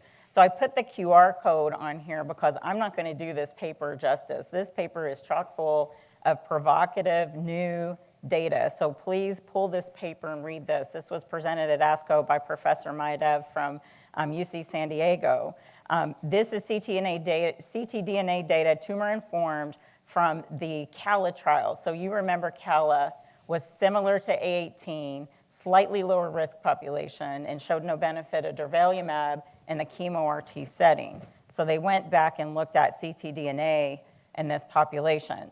So here you have, on this forest plot, you have the baseline ctDNA correlation with outcomes, and then you have cycle 3, day 1. This is relative to the durva dose. So the durva dose was Q4 weeks, so this is 12 weeks out, and this is after the completion of chemoradiotherapy, but early. In the paper, there's a second time point, which is cycle 6, and so that's late after chemo-RT, so it's 3 months out. It's about the time when we do our PET imaging and look to see if patients have residual disease. But if you look at this forest plot here, the bar furthest to the right is the factor that is most predictive of outcome for these patients, and it's ctDNA. So, I don't usually put emojis in my presentations, but that's a big deal because when you're designing these trials, we're designing Evolve, it was very difficult you need to morph with the times, you need to adjust your staging systems for the contemporary systems that are in use and make your trial relevant to how you're assessing patients in the time. But that's proven to be difficult because you have to go back to the last trial to find out what your survival assumptions are to design the next study. So this may negate all that. Better than a PET scan, better than stage. In this data set. In this data set. Yeah. But it's like, oh, I have a cervical cancer, I'm going to do a pap smear. No, you're not going to go to an inferior test, you do a biopsy. At the current level of understanding, more work to do. More work to do. This is as good as it can. It's the highest level of evidence, right? In the sense of you have statistically significant, you have clinically significant, and here you have emoji significant. That's true. Yeah, you're right. That does level the playing field. But I don't want to. I think you got to be really careful again about over-interpreting these things. Remember that every patient who's entered into this analysis is in every one of these categories. That's right. So what the question is what's driving this particular this observation? Is it because these patients are also stage 3, 4? Or is it because they're also node negative or node positive? Yep. The closest is stage, right? So what I'm saying is that the patients that are in that analysis with the box around it are also in all of those other ones. That's right. Yeah. So again, be careful. This is good hypothesis generating. So this is 3 months post chemoradiation. Right. And as you know, it takes time for radiation to take its effect, for the DNA to clear. So in personal experience, I use it at 6 months, okay? I also do test to cure PET-CT at 6 months, not 3 months, because as you see from Embrace, several of the patients that have cancer at 3 months and nothing's done are cured. So that's just my anecdote. Anyway, keep going. But I think it's premature. I think it's premature to use it in practice. I think it's still hypothesis generating. Would love to see this data set from A18 to see if this is consistent. Right. Bob, and at the top, you notice that the durva, there was no difference. Go ahead, Bob. Yeah, I just wanted to add I'm glad you pointed that out, Rob, because I also agree that this is not ready for prime time. And I think, so I don't think people should be utilizing it until this has really been validated prospectively. And at the NRG this meeting and the Cervix Committee, they presented the trial that is going to help us utilize this information and really help us with our patients. Thank you. It's a great discussion. My time's up. I'm going to go quickly. So Beat CC, we're moving on to metastatic chemo, IO, and bevacizumab. Here, bevacizumab was mandated, and we saw an improvement in survival with atezolizumab, which is now NCC enlisted as a Category 1 option for patients in this setting. We know that Pembro is restricted to our PD-L1 positive patients at ESMO GYN just this spring. We looked at PD-L1 testing and showed that there was really no difference in the groups. And I wouldn't read into relative differences here, but the P4 interaction does show that these are independently significantly different by these subgroups. There is one caveat in that these specimens had been sitting around for quite some time before they were analyzed, so there may be some inaccuracy based on tissue degradation. However, it appears that the PFS and OS benefits are preserved in the CPS less than 1 group. So this is available category 1 for patients who are biomarker negative on NCCN. Love it. I just, about that comment, biomarker, I think it's very relevant. We're seeing a lot of data about biomarkers emerge from trials after the primary efficacy analysis is reported. Yeah. I just want to highlight that these are intended to be informative in helping us understand what the implications might be until they're confirmed, because I do worry that some of this data is taken into clinical practice and then ordered and used to counsel a patient on whether a treatment should be done or not. But they did a good job, Rob, with the P4 interaction, right? Tell us. Yes? Yes. Yeah. So kind of follow up to what we talked about yesterday. So in this particular interaction P, what it's actually looking at is those two groups you're looking at if they're different, and they're basically saying that they're not. So if they have a positive inference for its evaluation, it's consistent in both of these subgroups. Right. So that's what we were trying to talk about yesterday, that we didn't see any of those P for interaction. That's what But this is what's wrong with statistics. You're telling me those aren't different? All right. that's right. Move on. Yep. So moving into cervical cancer, antibody drug conjugate, SAC-TMT, you heard about this in the endometrial space. This is actually even more highly expressed in cervical cancer, and these were data that were presented quite some time ago in combination with pembrolizumab, but you've got response rates 50 to 60%, and these are in IO-treated patients. So this is a big, this therapy needs to get to our patients, and we're doing that with the TroFuse study, and that's open at many of our sites.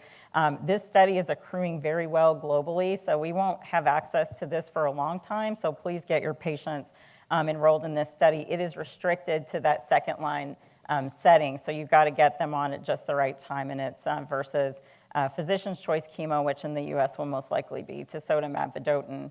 And here, Scott Jordan, he's with us today. Hi, Scott. This is interesting. This is our first phase 4 study in GOG. We're looking at trying to confirm the ocular safety of tisotumab vedotin. I know we're all concerned about this for our patients. This is label-guided exams with 90-day exams after completion of TB, just to make sure this is safe long-term for our patients. So we've got this opening at 40 sites. So if you have patients, refer them to Linda, refer Send them them to to me. Scott. Yep, Yeah. Great, thanks. Great. I'm going to sit down. Is that okay? Yep, please. So, Give it up. Leslie, Linda, thank you so much. That was wonderful.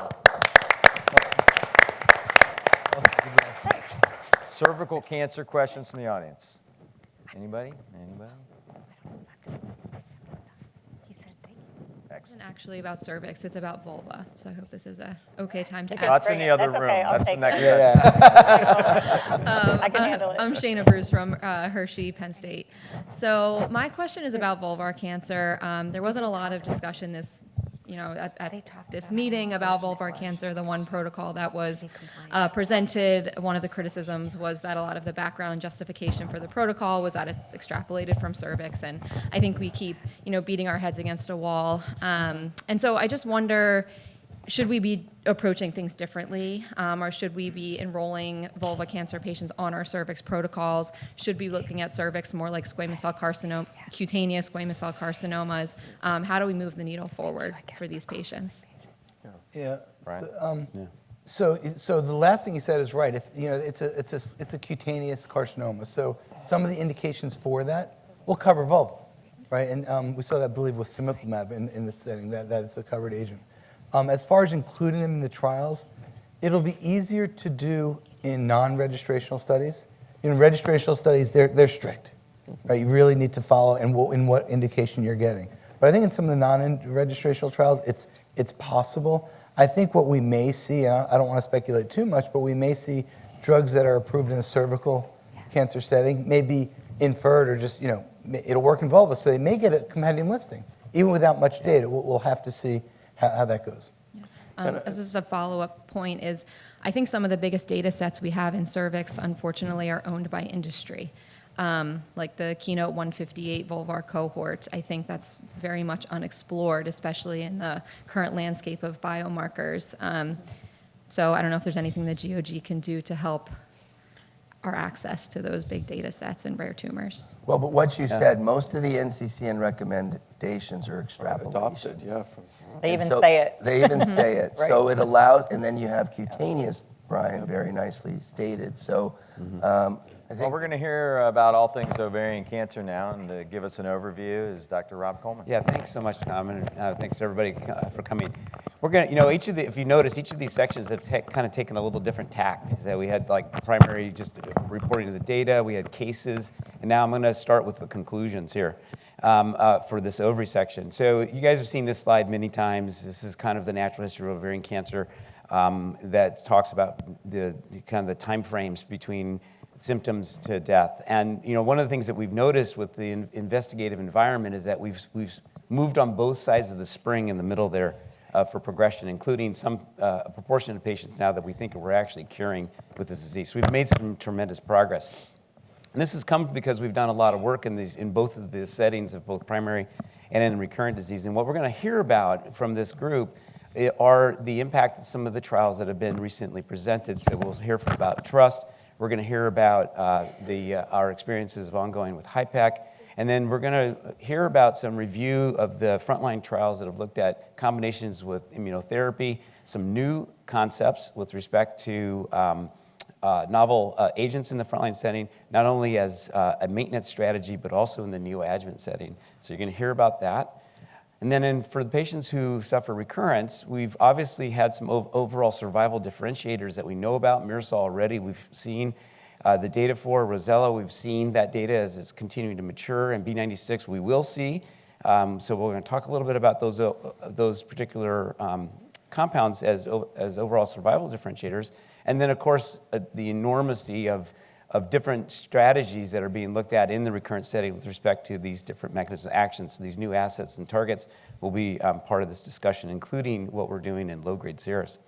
The last thing I will just highlight here is that there's been some regulatory action with respect to PARP. Dr. Monk mentioned this briefly, but of course this may have impact on how we do all of this in this investigative landscape. So the questions I'm going to, that you'll hear about, and I want you to think about while the talks are ongoing, is how do we actually define recurrent disease patients right now? Are we still tied to this PFI, the platinum-free interval that's less than 6 months represents a platinum resistant cohort of patients for which platinum should not be used? Is that still true these days?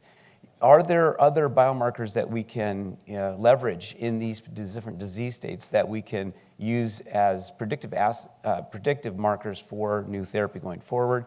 And what's the best sequence for these? Oh my gosh, it's very sensitive.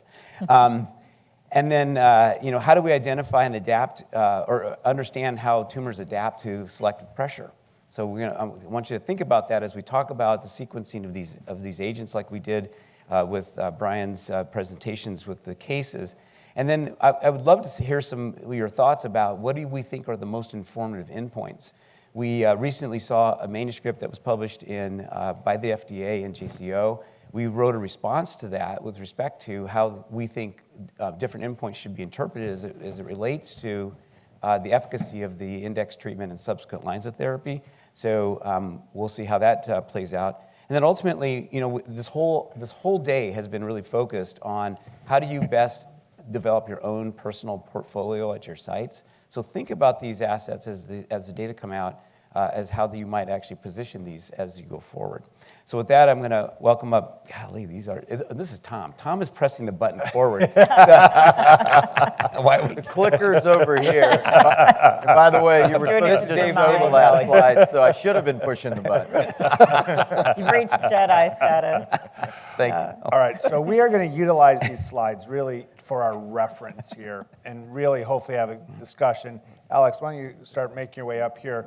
Because we have had an update on the MIRSAL data, which obviously changed our world. First time ever we show final overall survival, and this was truly the final overall survival that Toon presented at SGO, showing that our data that Katie Moore first presented was consistent both in the overall survival as well as the progression-free survival.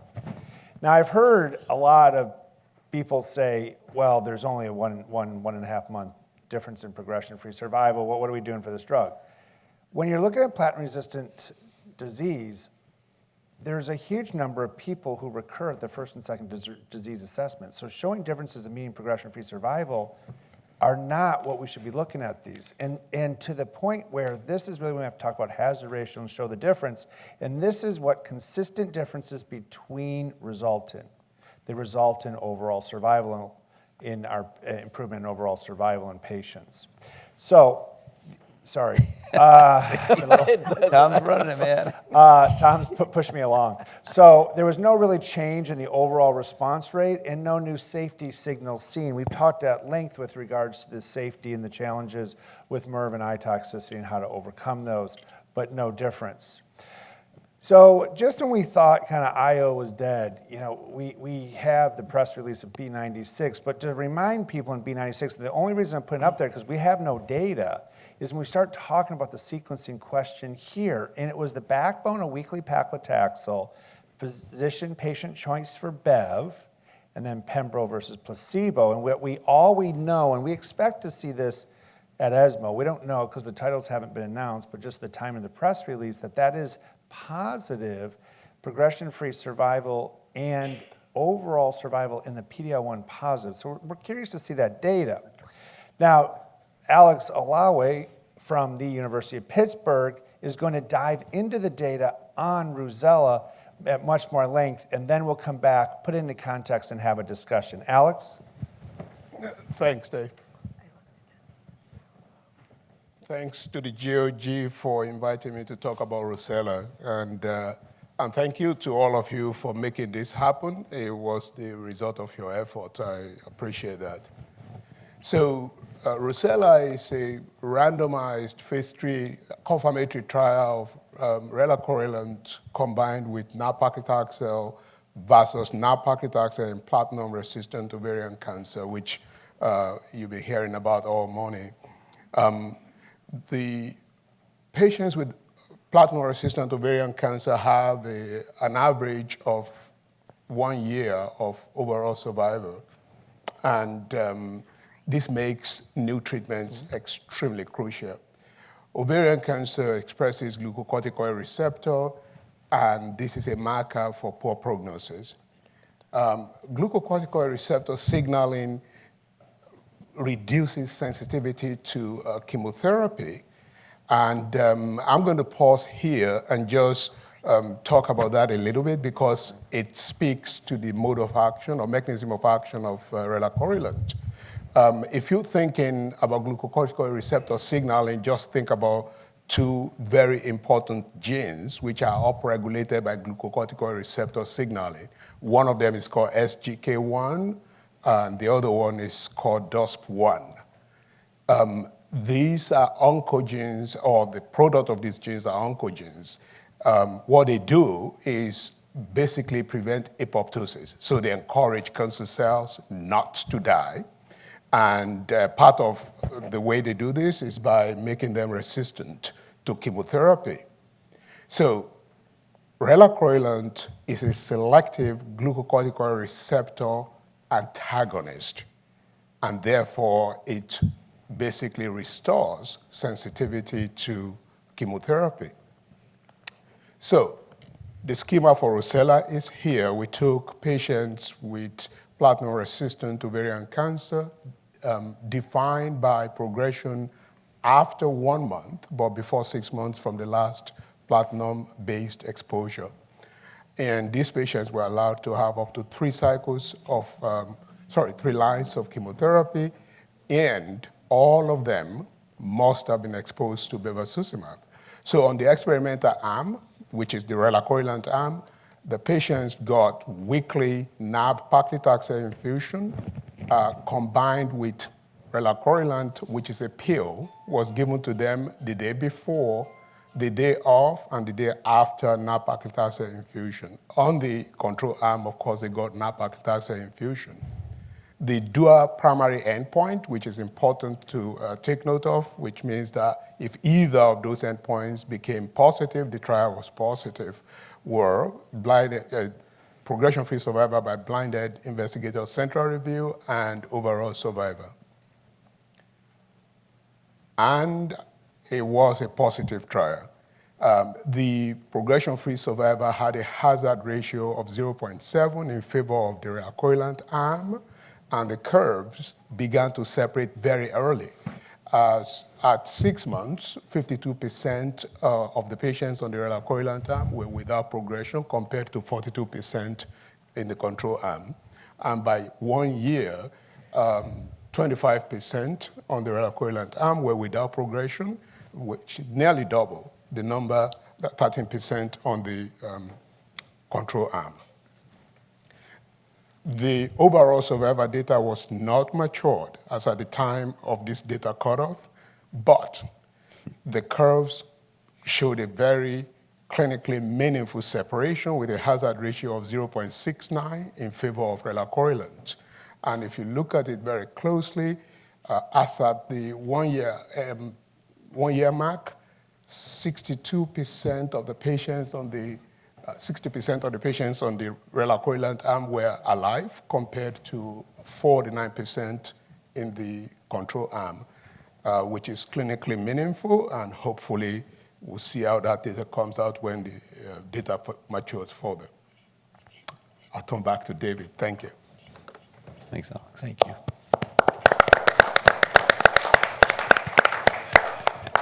And congratulations to this really practice changing. I wanted to clarify one thing. The less than 1 month to 6 months only applies if it was first line. So it's actually a higher risk patient population here with regards to patients who most trials were defined as platinum refractory in that group of patients. And this shows it was still beneficial. As we look at these groups, we really have, again, and no news, and the safety, it seems to be very, very safe. The other thing which we did not include the slides is many of our standard care arms include not as active agents, I'll say. But weekly taxanes are very consistently 30% overall response rate plus or minus 5%. And one of the most important things, Alex, when you designed this trial was that, and it was somewhat feedback from the FDA indicated, is that we wanted everybody to get nab-paclitaxel in the control arm. So everybody got weekly taxanes, and guess what the response rate was? 30%. Yep. 36-point-something% in the combination arm, but again, plus or minus 5%. So everybody got the most effective agent in platinum-resistant outside of Immunogen, MIRV. So, but what is the best option? And Rob really looked at this and said, should we be using 6 months? We are going to continue to use 6 months because it's a regulatory standard, but in clinical practice, how do we go about this? And this is a slide I put together, and it's a mismatch of prospective P, R, retrospective R, okay? And you see, but the bottom one here that I've highlighted is Rob Holloway's JCO paper with looking at, so this is really interesting because it's taking platinum-resistant patients and allowing with this targeted intraperitoneal biologic and then looking at platinum therapy. So this trial is ongoing. If you have this open, continue to enroll in this because this to me is one of the more interesting questions we have forward. So Rob, you asked the question. Is this really meaningful? I would argue it absolutely is meaningful because our regulatory agents continue to use it. What do you think? I think you're right, but I do think we need to educate and better characterize this patient population. I think we don't do a good enough job of actually characterizing what's most effective.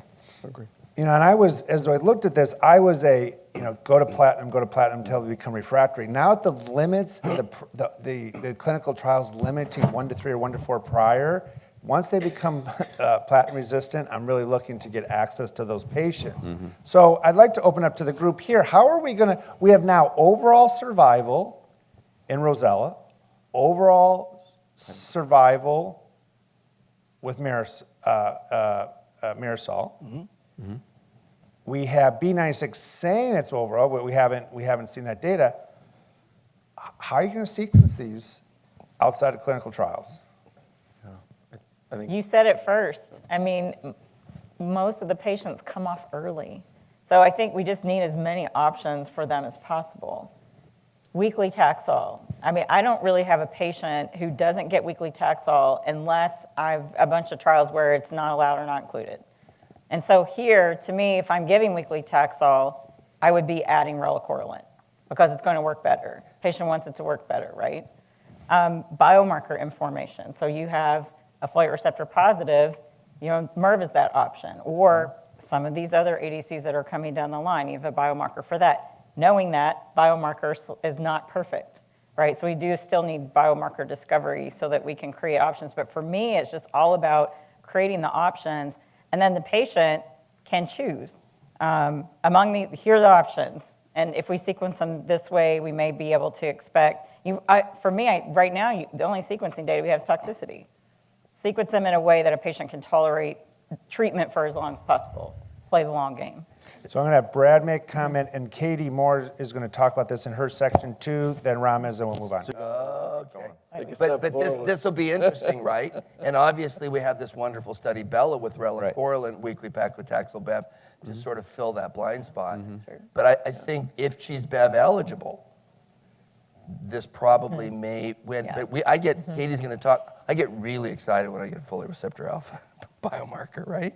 Right. Yeah, so there's that biomarker directed again strategy, you can think about. Ramez, and then we'll move on. I think Katie was going Katie to. had a comment. I think, Dave, to your point, that I'm eager to see what the B96 data is going to show, because then we have a weekly paclitaxel, bevacizumab at physician's choice provided, but then subsequently layering on now, what do I do? In that circumstance, do I use a weekly paclitaxel Pembro-Bev combination? Do I use a nab-paclitaxel relacorilant? I think the FR-alpha biomarker isolates that strategy a little bit, because guess what? Now I'm justified. I know that I can always go back to that. Right. So My patients have weekly taxanes. I love them. It's active regimen. Alopecia and neuropathy is a limiter. Yep. Dave, So- Dave, 10-second comment. Yes, sir. Count. I read press releases, but we've gone through this game of a press release being really exciting, diving to the data. It's not so exciting. Perfect segue. Perfect segue. Perfect segue, Brian. So we thought IO was done. Then we get these press releases. We're going crazy, and then we're like, So key link, just to remind everybody, carboplatin paclitaxel. This is really a Pembro study, which is interesting because the arm that we're missing here is the part by itself, right? So we have a 3-arm trial, primary analysis, which based on time, held it to the primary analysis, a positive study, CPS positive greater than 10, which was half the population, a little surprising to us. Half the population at CPS greater than or equal to 10, positive trial. Both here in the P is not placebo, it's Pembro. I should probably write that out. I apologize. Olaparib versus control. But again, control arms and the intent to treat, you're not seeing much different. Now, one thing that kind of came up was a group of patients who didn't have the BEV, and we actually talked to it quite a bit at OVARY committee tomorrow, and I'll show that slide here in a second. But we also had the first trial, press release, I think they actually said clinically a meaningful difference. Arm 1 was discontinued when niraparib was approved, and so it's really an arm 2 versus 3. We were very excited about this because now we had an active comparator arm. Patient choice BEV was allowed, but we compared it to the PARP inhibitor in this group of patients, and we had a positive trial. Statistically, Rob. No, you're looking at me. All right. I'm not gonna look at you. Purposeful pause. Overall survival, we showed, again, no difference, but it was not, 57% maturity, it wasn't powered, but again, none of us thought, wow, we're going to run back and change this. Are there patients? Maybe. Well, that could be an issue. So I put duo. There's no new data on duo, but I think it's important for us to kind of put that in context on the conversation. And when the group wasn't looking, I put this no BEV HRD test negative in there. They told me I couldn't do it, but I did it anyways. Because they're like, no, don't put that out. That's ridiculous. Subset, blah, blah. And I was like, okay. And then I did it after we did slide review. But after the discussion at Ovarian Cancer Committee yesterday, I'm glad I did. And which we did see some interest in looking at this hypothesis-generating group to see if there is some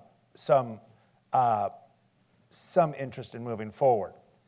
So throw it out to the group. What are we going to do with this information?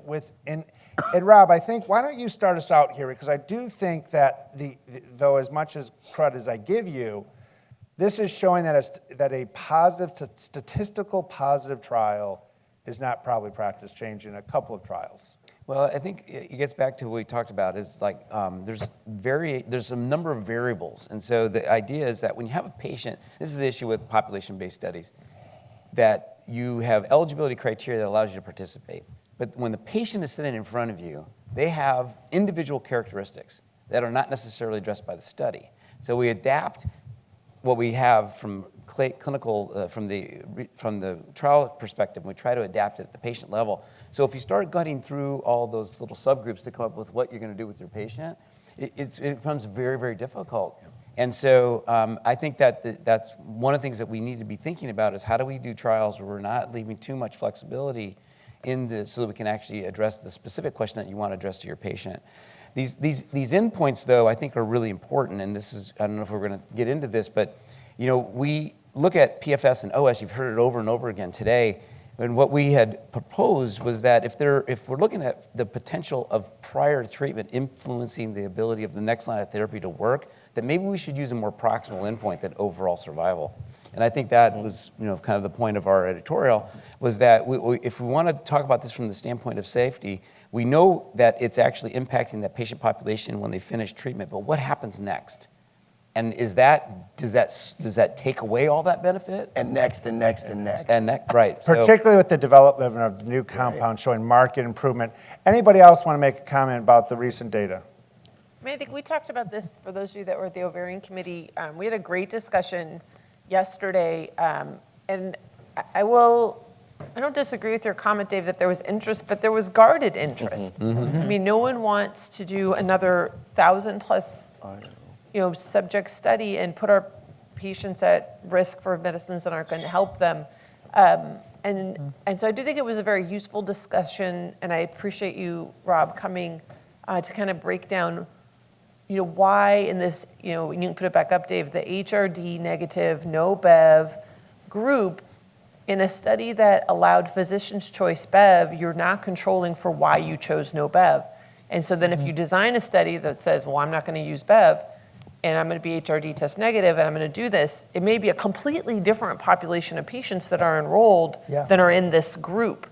And why that is, we don't really know. And so you'd almost have to stratify by, if I could use BEV, would I use it? Okay, that's my stratification factor.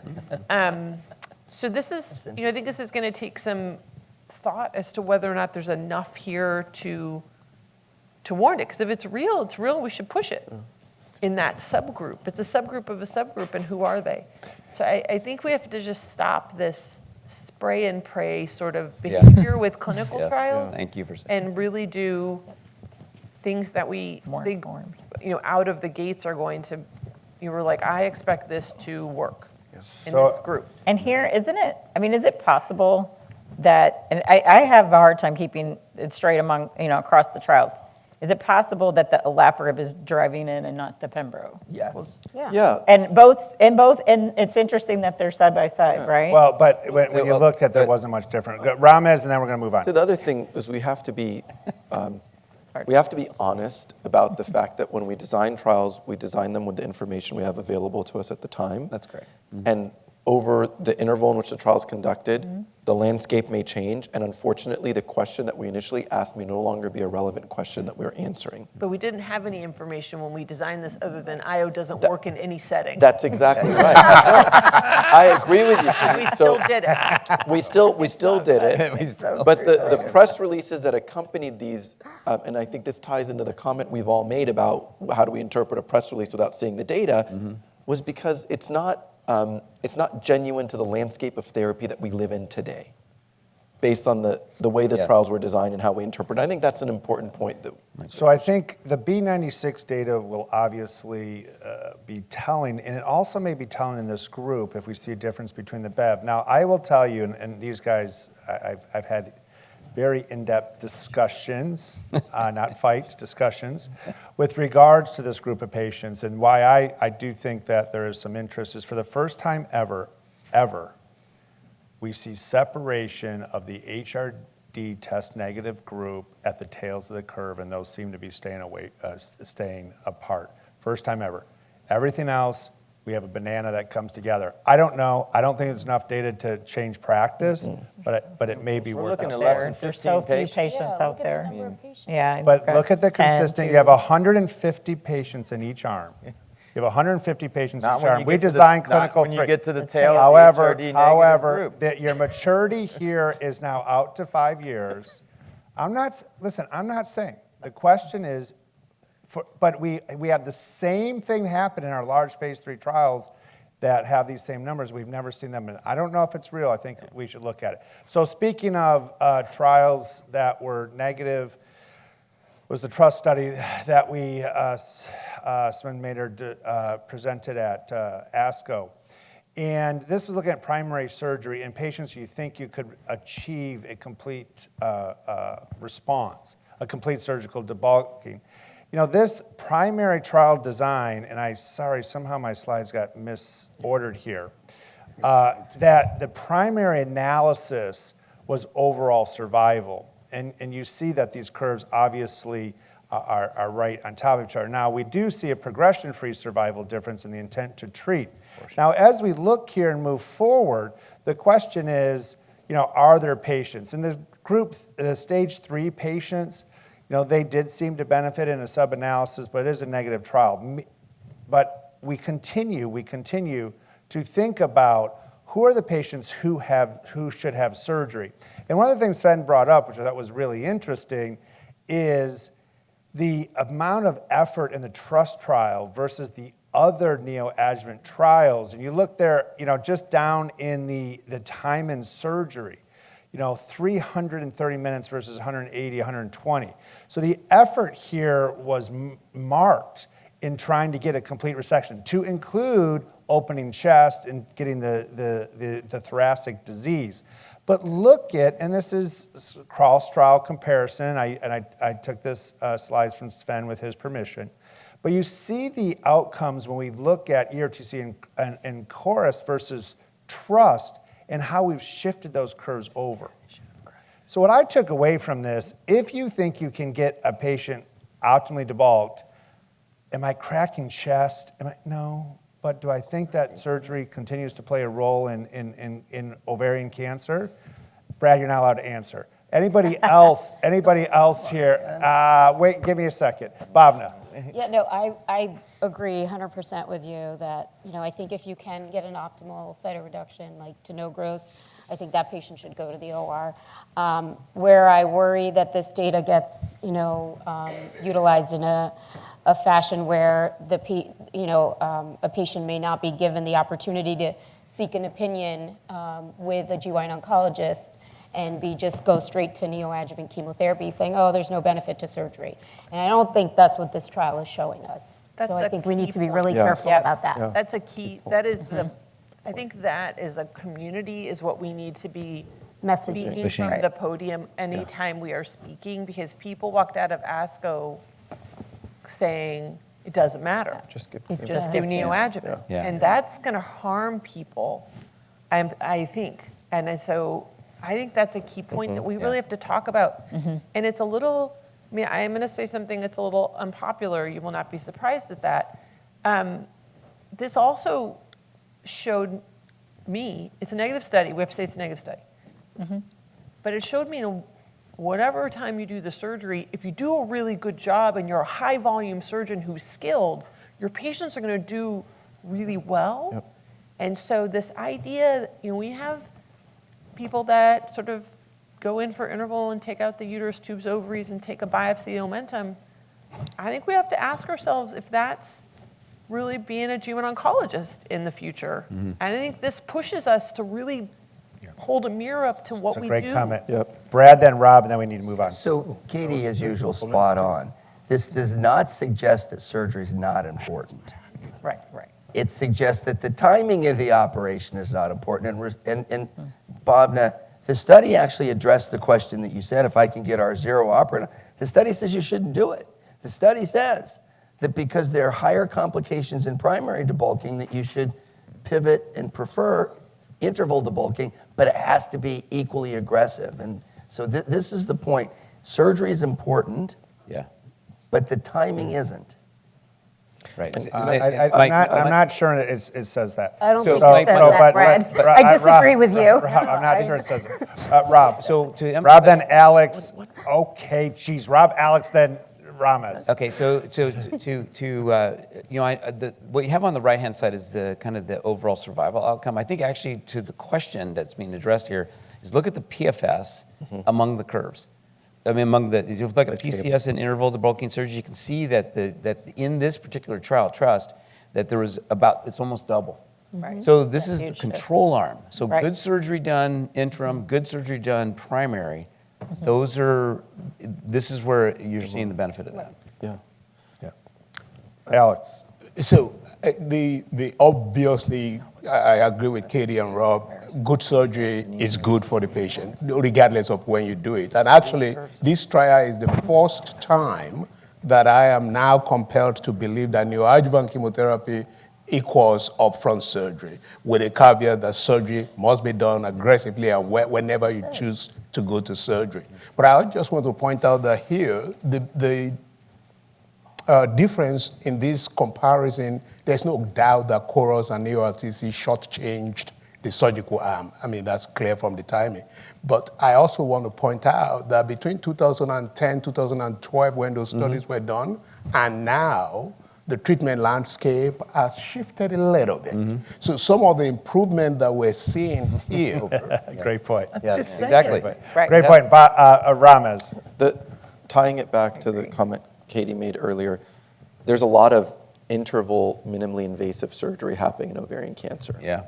And I think there's a clinical trial that's looking to assess whether or not there's an impact of this. I think in the Lance trial, if I'm remembering correctly. Lance, Yeah, but I think this is a very important time for us to also be introspective, pause and say, are we really doing what's best for the patients? If we've incorporated minimally invasive laparoscopic or robotic surgery for interval cytoreduction in ovarian cancer without having a trial that confirms the safety of that approach without a decrement in survival outcome. We saw how that worked And out so in cervical cancer. I'm saying I that think- because I think in this room, I think we all need to be the messengers of the fact that we need more data.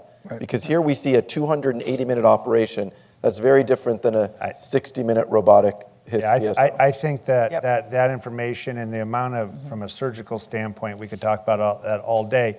And we are trying to answer that question hot with regards to HIPEC. Again, optimal debulking. With the change in loss. Interval. At interval, thank you. Only With works at the interval. loss and change in niraparib approval, that we have had to, or we've encouraged in a memo, do not enroll if we have a known HRD test negative patient in this trial at that time. We are on discussions to significantly amend this trial. More that will be coming to all of you. But if you know a patient is HRD test negative, do not enroll. If you know they're positive, enroll. So thank you for everybody. Last minute, any final comments? Nope. Any questions from the audience? Audience. Thanks, Dave. Good question. Before you leave on that note, so don't you think that the patients that may best benefit from HIPEC are those patients who are HRD negative? That And is by a- now taking Yes. them out of Yeah, the, yeah. Yes. now we take them out of the trial. It's Because those are the patients Now that I don't feel have, like my don't stress have is a, warranted. don't have a Yes. bar. Yeah. And this is where HIPEC could really No, change the course. that absolutely came up Spot in the on. discussion. That absolutely is being considered. And we're going to do our best to try to amend the trial to allow for And- those patients. Yes. So, Yep. And fantastic. Kellum data best pointed that out, because the patients who have the slow Kellum benefit the most from HIPEC in that data set. But, that's exploratory. So Thank Kellum you is for built that. into our Yeah. trials. Thank you Great for that. question. We're trying. We're trying. But it's tricky though, right? Because we make these assumptions and like low risk, high risk, and we saw it with some of the PARP data. Right. And when we assumed the low risk was going to be the group that wouldn't benefit as much, they actually benefited Benefited more. most. Maybe because you're closer to being able to control the growth of those cells. Maybe the HRD negative, you're just not going to be able to ever I do hear as you. well. Yeah. More So, curable. I think we need more data on that, but there's certainly data to support what you said. I hear you. I'm going to turn it over to Katie Moore. Thank you Dave. very much. Thanks, Dave. Thanks, Dave. Thanks, Dave.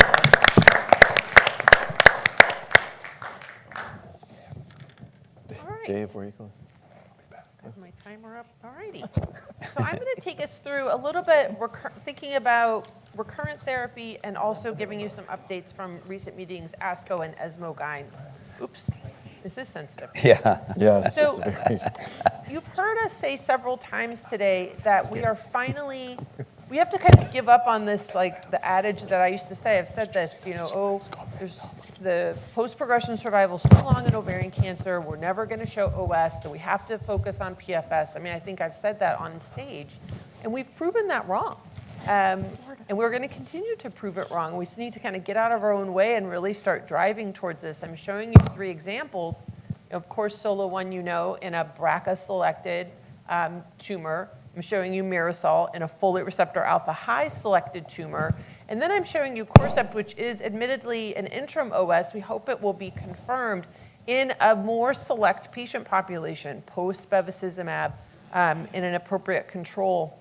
So we're getting there as we get clarity on the types of patients who should get what sort of targeted therapy. I think you've heard this throughout the talk today, is that we're entering an era, we're already here, where we're not going to be categorizing our patients, probably with any malignancy, and certainly not ovarian cancer, by one biomarker. It's probably, in my lifetime, in your lifetime, going to be silly to just say, oh, she's BRCA.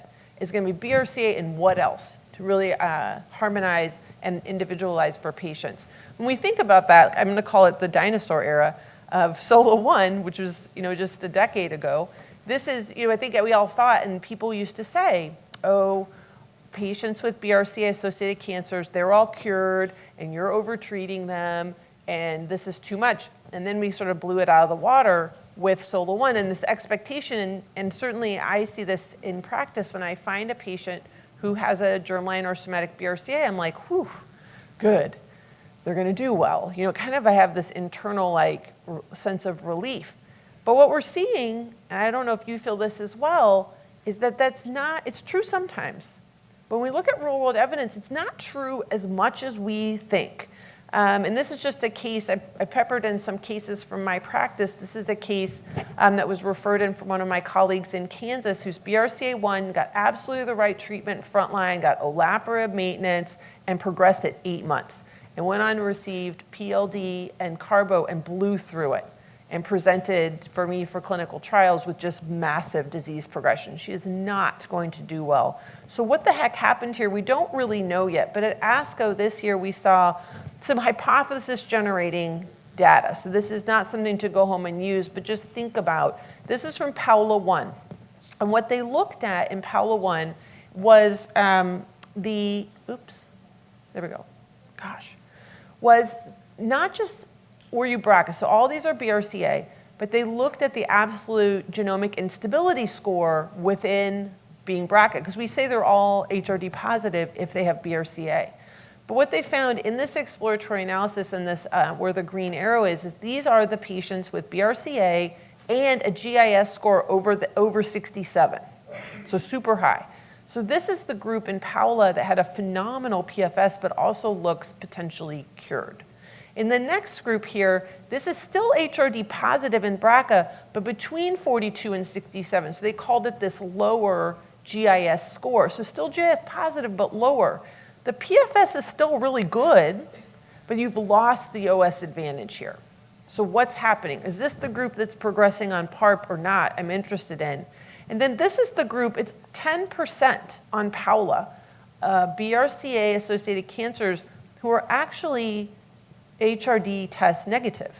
Their score is less than 42. And in this exploratory analysis of small numbers, we have to take it with a grain of salt, zero benefit from PARP.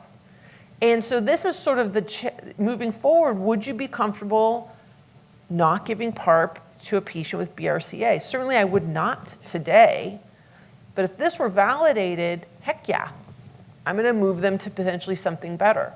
How about HRD just test positive BRCA wild type? Again, we get these results and we're like, phew, okay, I'm gonna use a PARP, they're gonna do well, I'm gonna do well for a while. And that's true to an extent. This is another case of a patient of mine who got Taxol Carbo. I put her on the Paula regimen because she wasn't BRCA. She got through the Bev and was 20 months into PARP, like we're almost to the end, and she progresses. And I put her on Carbo PLD Bev, and she just blew through it, and nothing worked. Nothing worked. And she died. I really, like, almost 3.5 years. Like, I was not what I was expecting. So what's happening here? We've been talking about this today. What's happening when a tumor progresses on a PARP? Is that just coincidence? Is it bad biology at baseline? Or are we doing something with the PARP that leads to subsequent poor response to chemotherapy? It's probably a mix of all those things, and sussing that out is really what the challenge is before us now, so we can individualize the next line of therapy for patients. And I'm showing you here the PALA-1 subset analyses. That I think we've all seen that's the first prospective data that actually gives us a hint of what the benchmark for response to subsequent platinum is amongst a patient population who progressed on PARP. But again, this is a post hoc analysis. We really don't know what the benchmark is, but I'm going to show you a little bit more today. And I'm just focused here on HRD. What about the other biomarkers? And this is where it's going to start to get complicated. I'm going to put this down. This is data from Korea. We are replicating this right now, so you'll see this from US data soon. In the middle box is BRCA-associated cancers. HER2 positive is the teal. HER2 negative is the maroon. And so now I have 3 biomarkers. I have BRCA, I have HRD, and I have HER2. And what's the predictive and prognostic value of each of those that, if this is the truth, allows me to individualize the maintenance strategy for this particular patient? Maybe PARP is still the best thing for that patient. Or maybe PARP doesn't work at all here, and I need to just move this patient expeditiously to some sort of HER2-targeted therapy. We don't know the answer to that yet, and you can layer on all your favorite biomarkers on top of this. The only one you can't layer on is cyclin E because it's mutually exclusive in the front line. But everything else exists here, and we're going to have to figure out what it means to be both BRCA, HRD, some GIS, and some, right now we're using IHC. Larry Maxwell, I think, is here, would be pleased to hear me say, it may be proteomics. You know, how do we really individualize and pick the right drug for our patients? This is where we are, and I think in our lifetime we're going to be doing this. We already have moved ADCs into frontline. So this is an ongoing study. It's open and accruing, led by Dr. Joyce Liu, incorporating trastuzumab deruxtecan as a maintenance for a year in HER2 expressing 1+2+3+, appropriately statistically powered to show the predictive value in each of those, but limited to HRD test negative, because we're all kind of latched onto this HRD dichotomous, and it's a regulatory endpoint, so I'm not being critical, but we're probably leaving patients behind who would benefit from this or other ADCs because we're so married to this HRD biomarker, and we probably need to get out of our own way at some point and really start using functional biomarkers in this setting. But I love this study. I'm not throwing shade, but we need to do better moving forward. And so how do we do better? Well, this idea that when a patient recurs post whatever platinum and they're deemed platinum sensitive, we've known for a long time that this isn't the same group. And there are tumors that we think are higher risk for maybe a less robust or lack of response to platinum in that first therapy than others.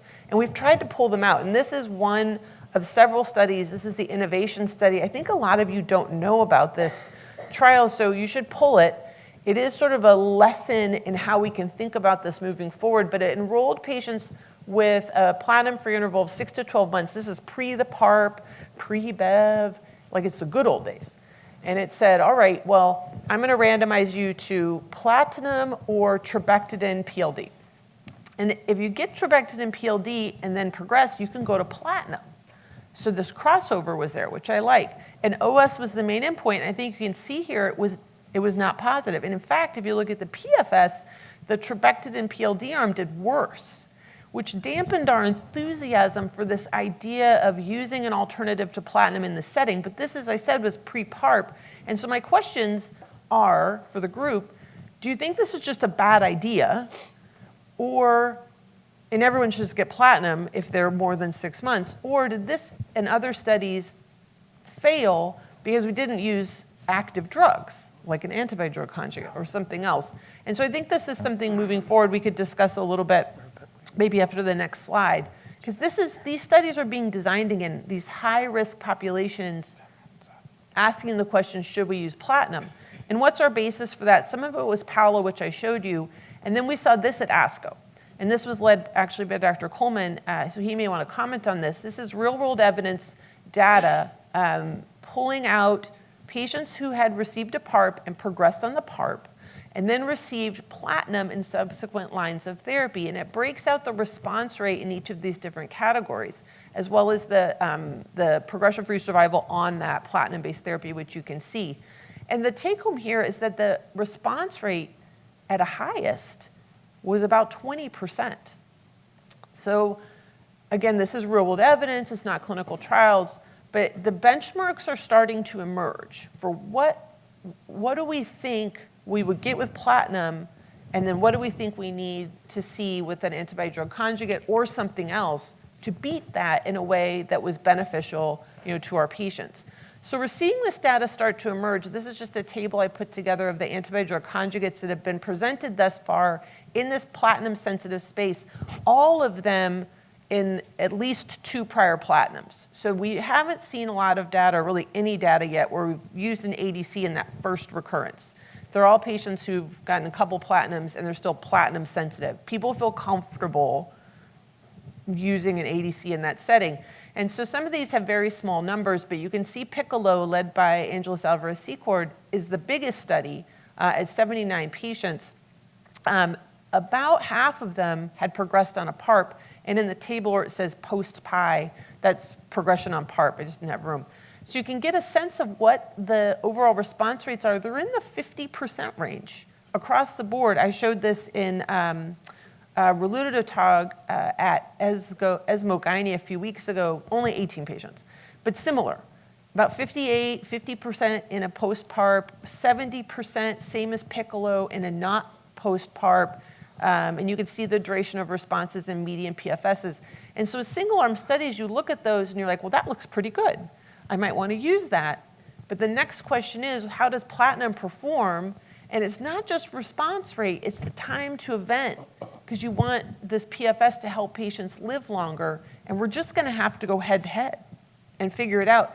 But how do you select the patients? And that's something we should talk about. Or in platinum sensitivity, there's still a group who we think are going to do great with platinum. And we don't want to take platinum away from them because we may induce very robust responses. And is it the patients who progress after PARP? Is it the patients that never got a PARP? What identifies, other than platinum-free interval, the patient who recurs and you're like, this platinum's going to be great, but then I need a maintenance. Because we know that if you stop platinum, even in a complete response, the tumor's going to come back in like 5 months. So we're going to need a maintenance, and we've already used PARP, and how many times can we use BEV? So what else do we have? ADCs have rolled in here, and you can see Gloriosa, that's led by Dave O'Malley, in a folate receptor alpha high population. There was a similar study with SAC-TMT in a biomarker unselected population. We referenced that earlier, and more are coming how do we use these medications and how do we select to best serve our patients? There were new ADCs from ASCO. I just wanted to throw this up so you could see. It's not exhaustive, but just to see the number of active medicines that are coming for our patients. These are both folate receptor alpha targeting ADCs, both with camptothecin payloads. We talked about this a lot at NRG. There's so many coming. What's the best one? Is it efficacy? Is it safety? Is it duration of response? Is it combinability? And how do we move these forward? But these were both very promising studies at ASCO. And we've mentioned this a lot today, and we don't have answers. This is completely from my brain, not based on data or any science, just what I think about, at night. So sequencing is going to become an issue, and it's not just ADCs. I'm going to give you an ADC example. But we have all these folate, we have MIRV, it's microtubule toxin, and we have all these camptothecins out there. And so if you had a patient who is folate receptor alpha high, and I have high in red, so there's a tumor cell, and the red is high, and yellow is medium, and blue is low, let's say. So it's mostly high. And maybe I start with MIRV because it's FDA approved, and then I have an OS advantage, and that's what I want to do. And it works pretty well. But it doesn't cure, and so people will recur. And what grows back? Well, I don't know, because we haven't done biopsies and figured it out. So I don't know the answer to that. It's a problem. But I guess it's folate medium and low, but I don't know that. But say it is. And then I use a topoisomerase 1 folate drug. Anyone, pick your favorite. And it's probably going to work pretty well. And so I'm going to get PFS1, PFS2, and that's going to give me some time. Okay. What if I reverse those? Does it matter? I don't know the answer to that either. Maybe camptothecin works a little better in a folate high. I would suspect that the folate high cells are more sensitive to that drug. So what grows back is probably still low and medium. And then if I bring a microtubule inhibitor in, like MIRV, maybe it won't work as well. So maybe I get a longer PFI1, but a much shorter PFI2, and I hurt the patient. That's just sort of the things we're going to have to start thinking about. It never mattered when you were thinking about Doxil or GEM or Topo. Who cares what order you put ineffective therapy in? But now we have effective therapy, and the order might matter. And then where are you going to sequence in, Rosella and things? So it's not just an ADC world in this post-PARP world. We saw this at ASCO as well. Just to show you some of the cool stuff that's happening by our colleagues, this is Stephanie LaRue's work, where she's trying to do adaptive therapeutic switches based on the evolving mechanisms of resistance in tumor. And here you can just see her work. This was a complicated study. I would encourage you to take a look at it, called Revolve. But basically what she showed is that individualization of therapy based on the initial response to the PARP, and then molecular profiling allowed her to tailor therapy in a way, and you can see the waterfall plots, where she did see responses in all the groups because she adjusted based on what was happening. Can this roll out? Is it feasible? I think is the next question. But these are the things that we are going to need to do. In addition, again, it's not all an ADC world, even though it's all I seem to talk about. You have the ceralasertib and olaparib data also from ASCO, and this was an incredibly important study. You can see the waterfall plot looks quite strong, but what you can see, the response rate was about 50% or 40%. You saw higher responses as expected in BRCA and homologous recombination repair tumors, but at the time the PARP progressed, when they did a biopsy, you had about 80% of patients with evidence of restoration of homologous recombination repair. So they lost the deficiency that they'd had previously, and this combination of an ATR and PARP may be restoring it. Can this move into prime time remains to be seen. We've been chasing this cell cycle targeting for a long time. Many of us have a little bit of PTSD around adavosertib and I won't say other things, but maybe we're kind of getting there, and I'm showing you 3 examples. Capri, again, is ceralasertib and olaparib in a platinum-sensitive, no prior PARP, HRD negative. The benchmark for PARP here is 10%.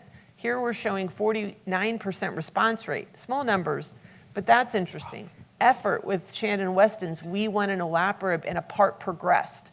ORR is 30%. And most recently, and I think someone else showed this data earlier, the Insight CDK2 in a cyclin E overexpressed tumor in the platinum-resistant setting, this is a biomarker that's acquired over time.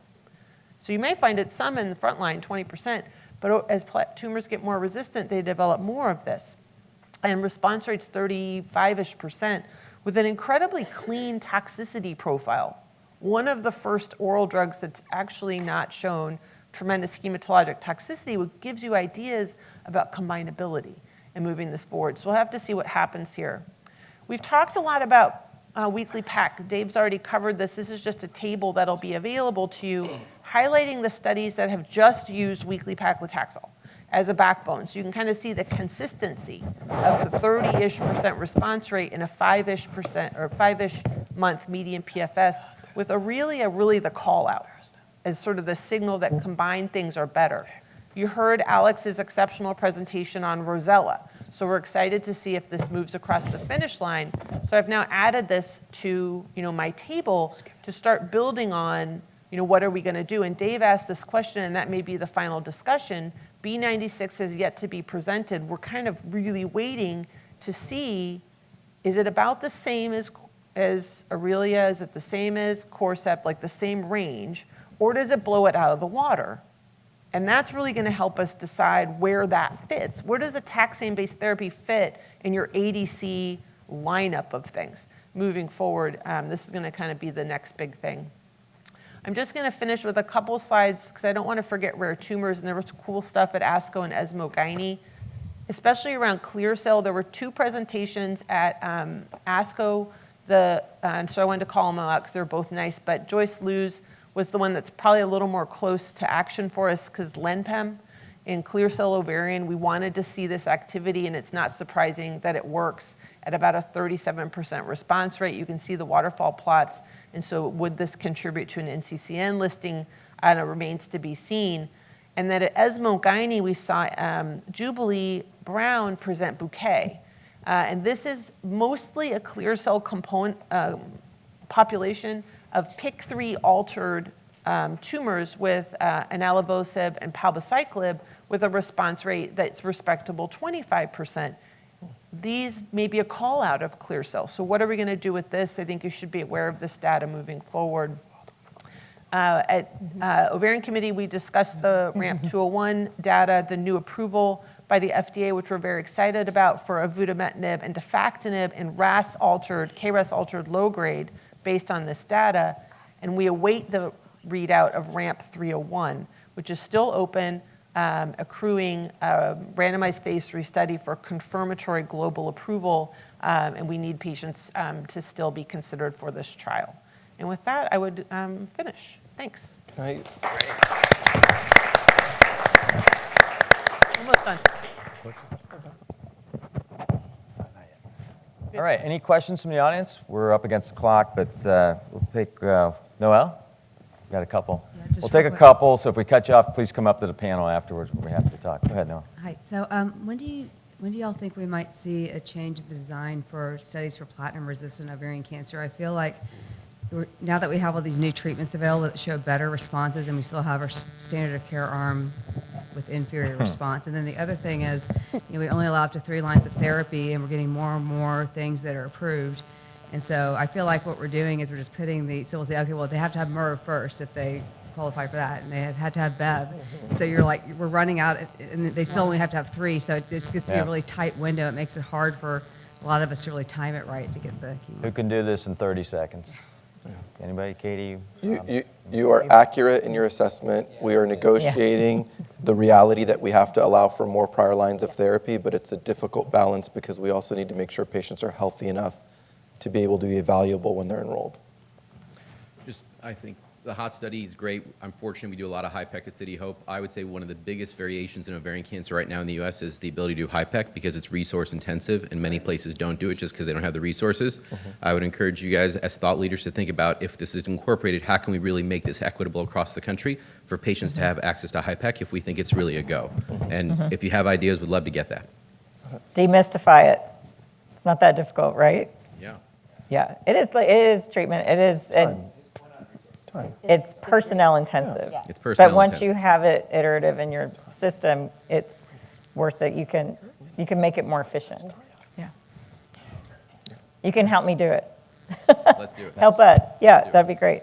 Next. Love it. Ali Madavi, WellSpan Health. The PI of the TRUST study presented the study as a positive study for a group of patients, stage 3, that were optimally debulked R0, and they benefited from primary debulking, consistent with the subset study of EORTC in the lower volume advanced disease, yet lower volume disease that achieved R0 resection. So I guess my question is that from practical standpoint, is it accurate to state that in patients with advanced ovarian cancer, lower volume disease, who are deemed to achieve R0 resection, primary cytoreductive surgery would be preferred compared to neoadjuvant? The second question is that should the TRUST study be considered the final and conclusive study for the timing of surgery, or there are other questions to be answered as far as the timing of the surgery? Thank you. Dave? I didn't include the whole background because really, can you hear me? Yeah. I think with the whole background with regards to real world data, we presented, published in JCO about, almost 10 years ago, our data with regards to 14 other institutions around the country. And in that group of patients, we question, are we using too much neoadjuvant?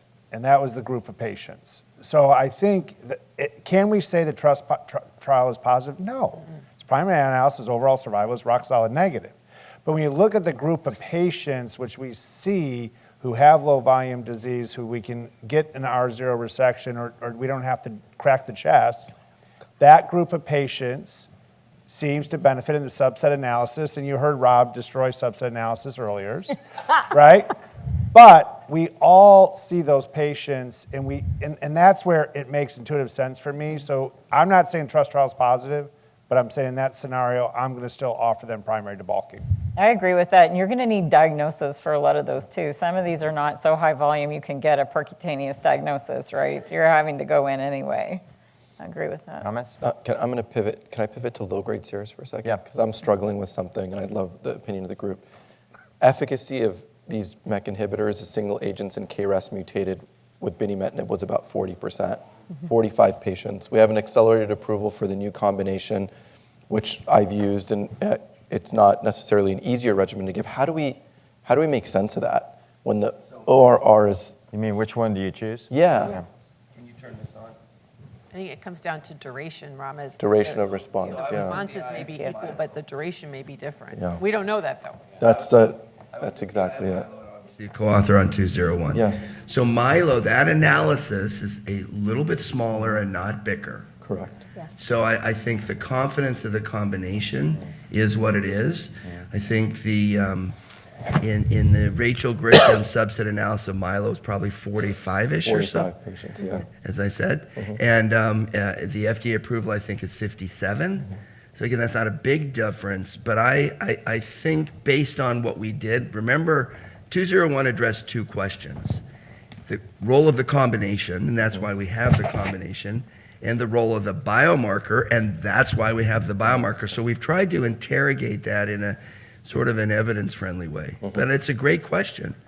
I think the better question is in a patient that's already on MEK and starts to slip, whatever, then do you intensify? Yes. Yeah. All right. Great job, everybody. Let's go through here. Final comments, and then we just want to thank our specific supporters for this symposium: AbbVie, Acrivon, AstraZeneca, Corcept, Gilead, Genelux, GSK, Karyopharm Therapeutics, and our program overall platform supporters: Pfizer, Genmab, Veristem, GSK. I also want to thank some of the people in the audience. I want to thank our Bridges Scholars who are here with us today. So thank you for being here. It really enriches the program. I want to thank the KGOG who have always turned out for us for these programs, and your dedication to energy, GOG Foundation, and partners goes not unrecognized. So thank you for being here. Just a word on CME. We want you to fill out your surveys, please. That's how we get better, so that'll be one of your comments. But please fill those out for us, and you can get up to 2.5 CME for this. You'll get it in about 5 weeks after you fill out your survey, so you need to fill out your survey first. We're available to rewatch this program on social media, so you can see the social media sites there that we have. And finally, join us on January 24th in San Francisco. Yeah, in San Francisco. This will be a Saturday in San Francisco. What better thing to do than come and see Highlight Reel, the winter version. So thank Jenna. Yeah, thank you so much, Jenna, and your team, and Katie for all you've done for this whole meeting. Not just today.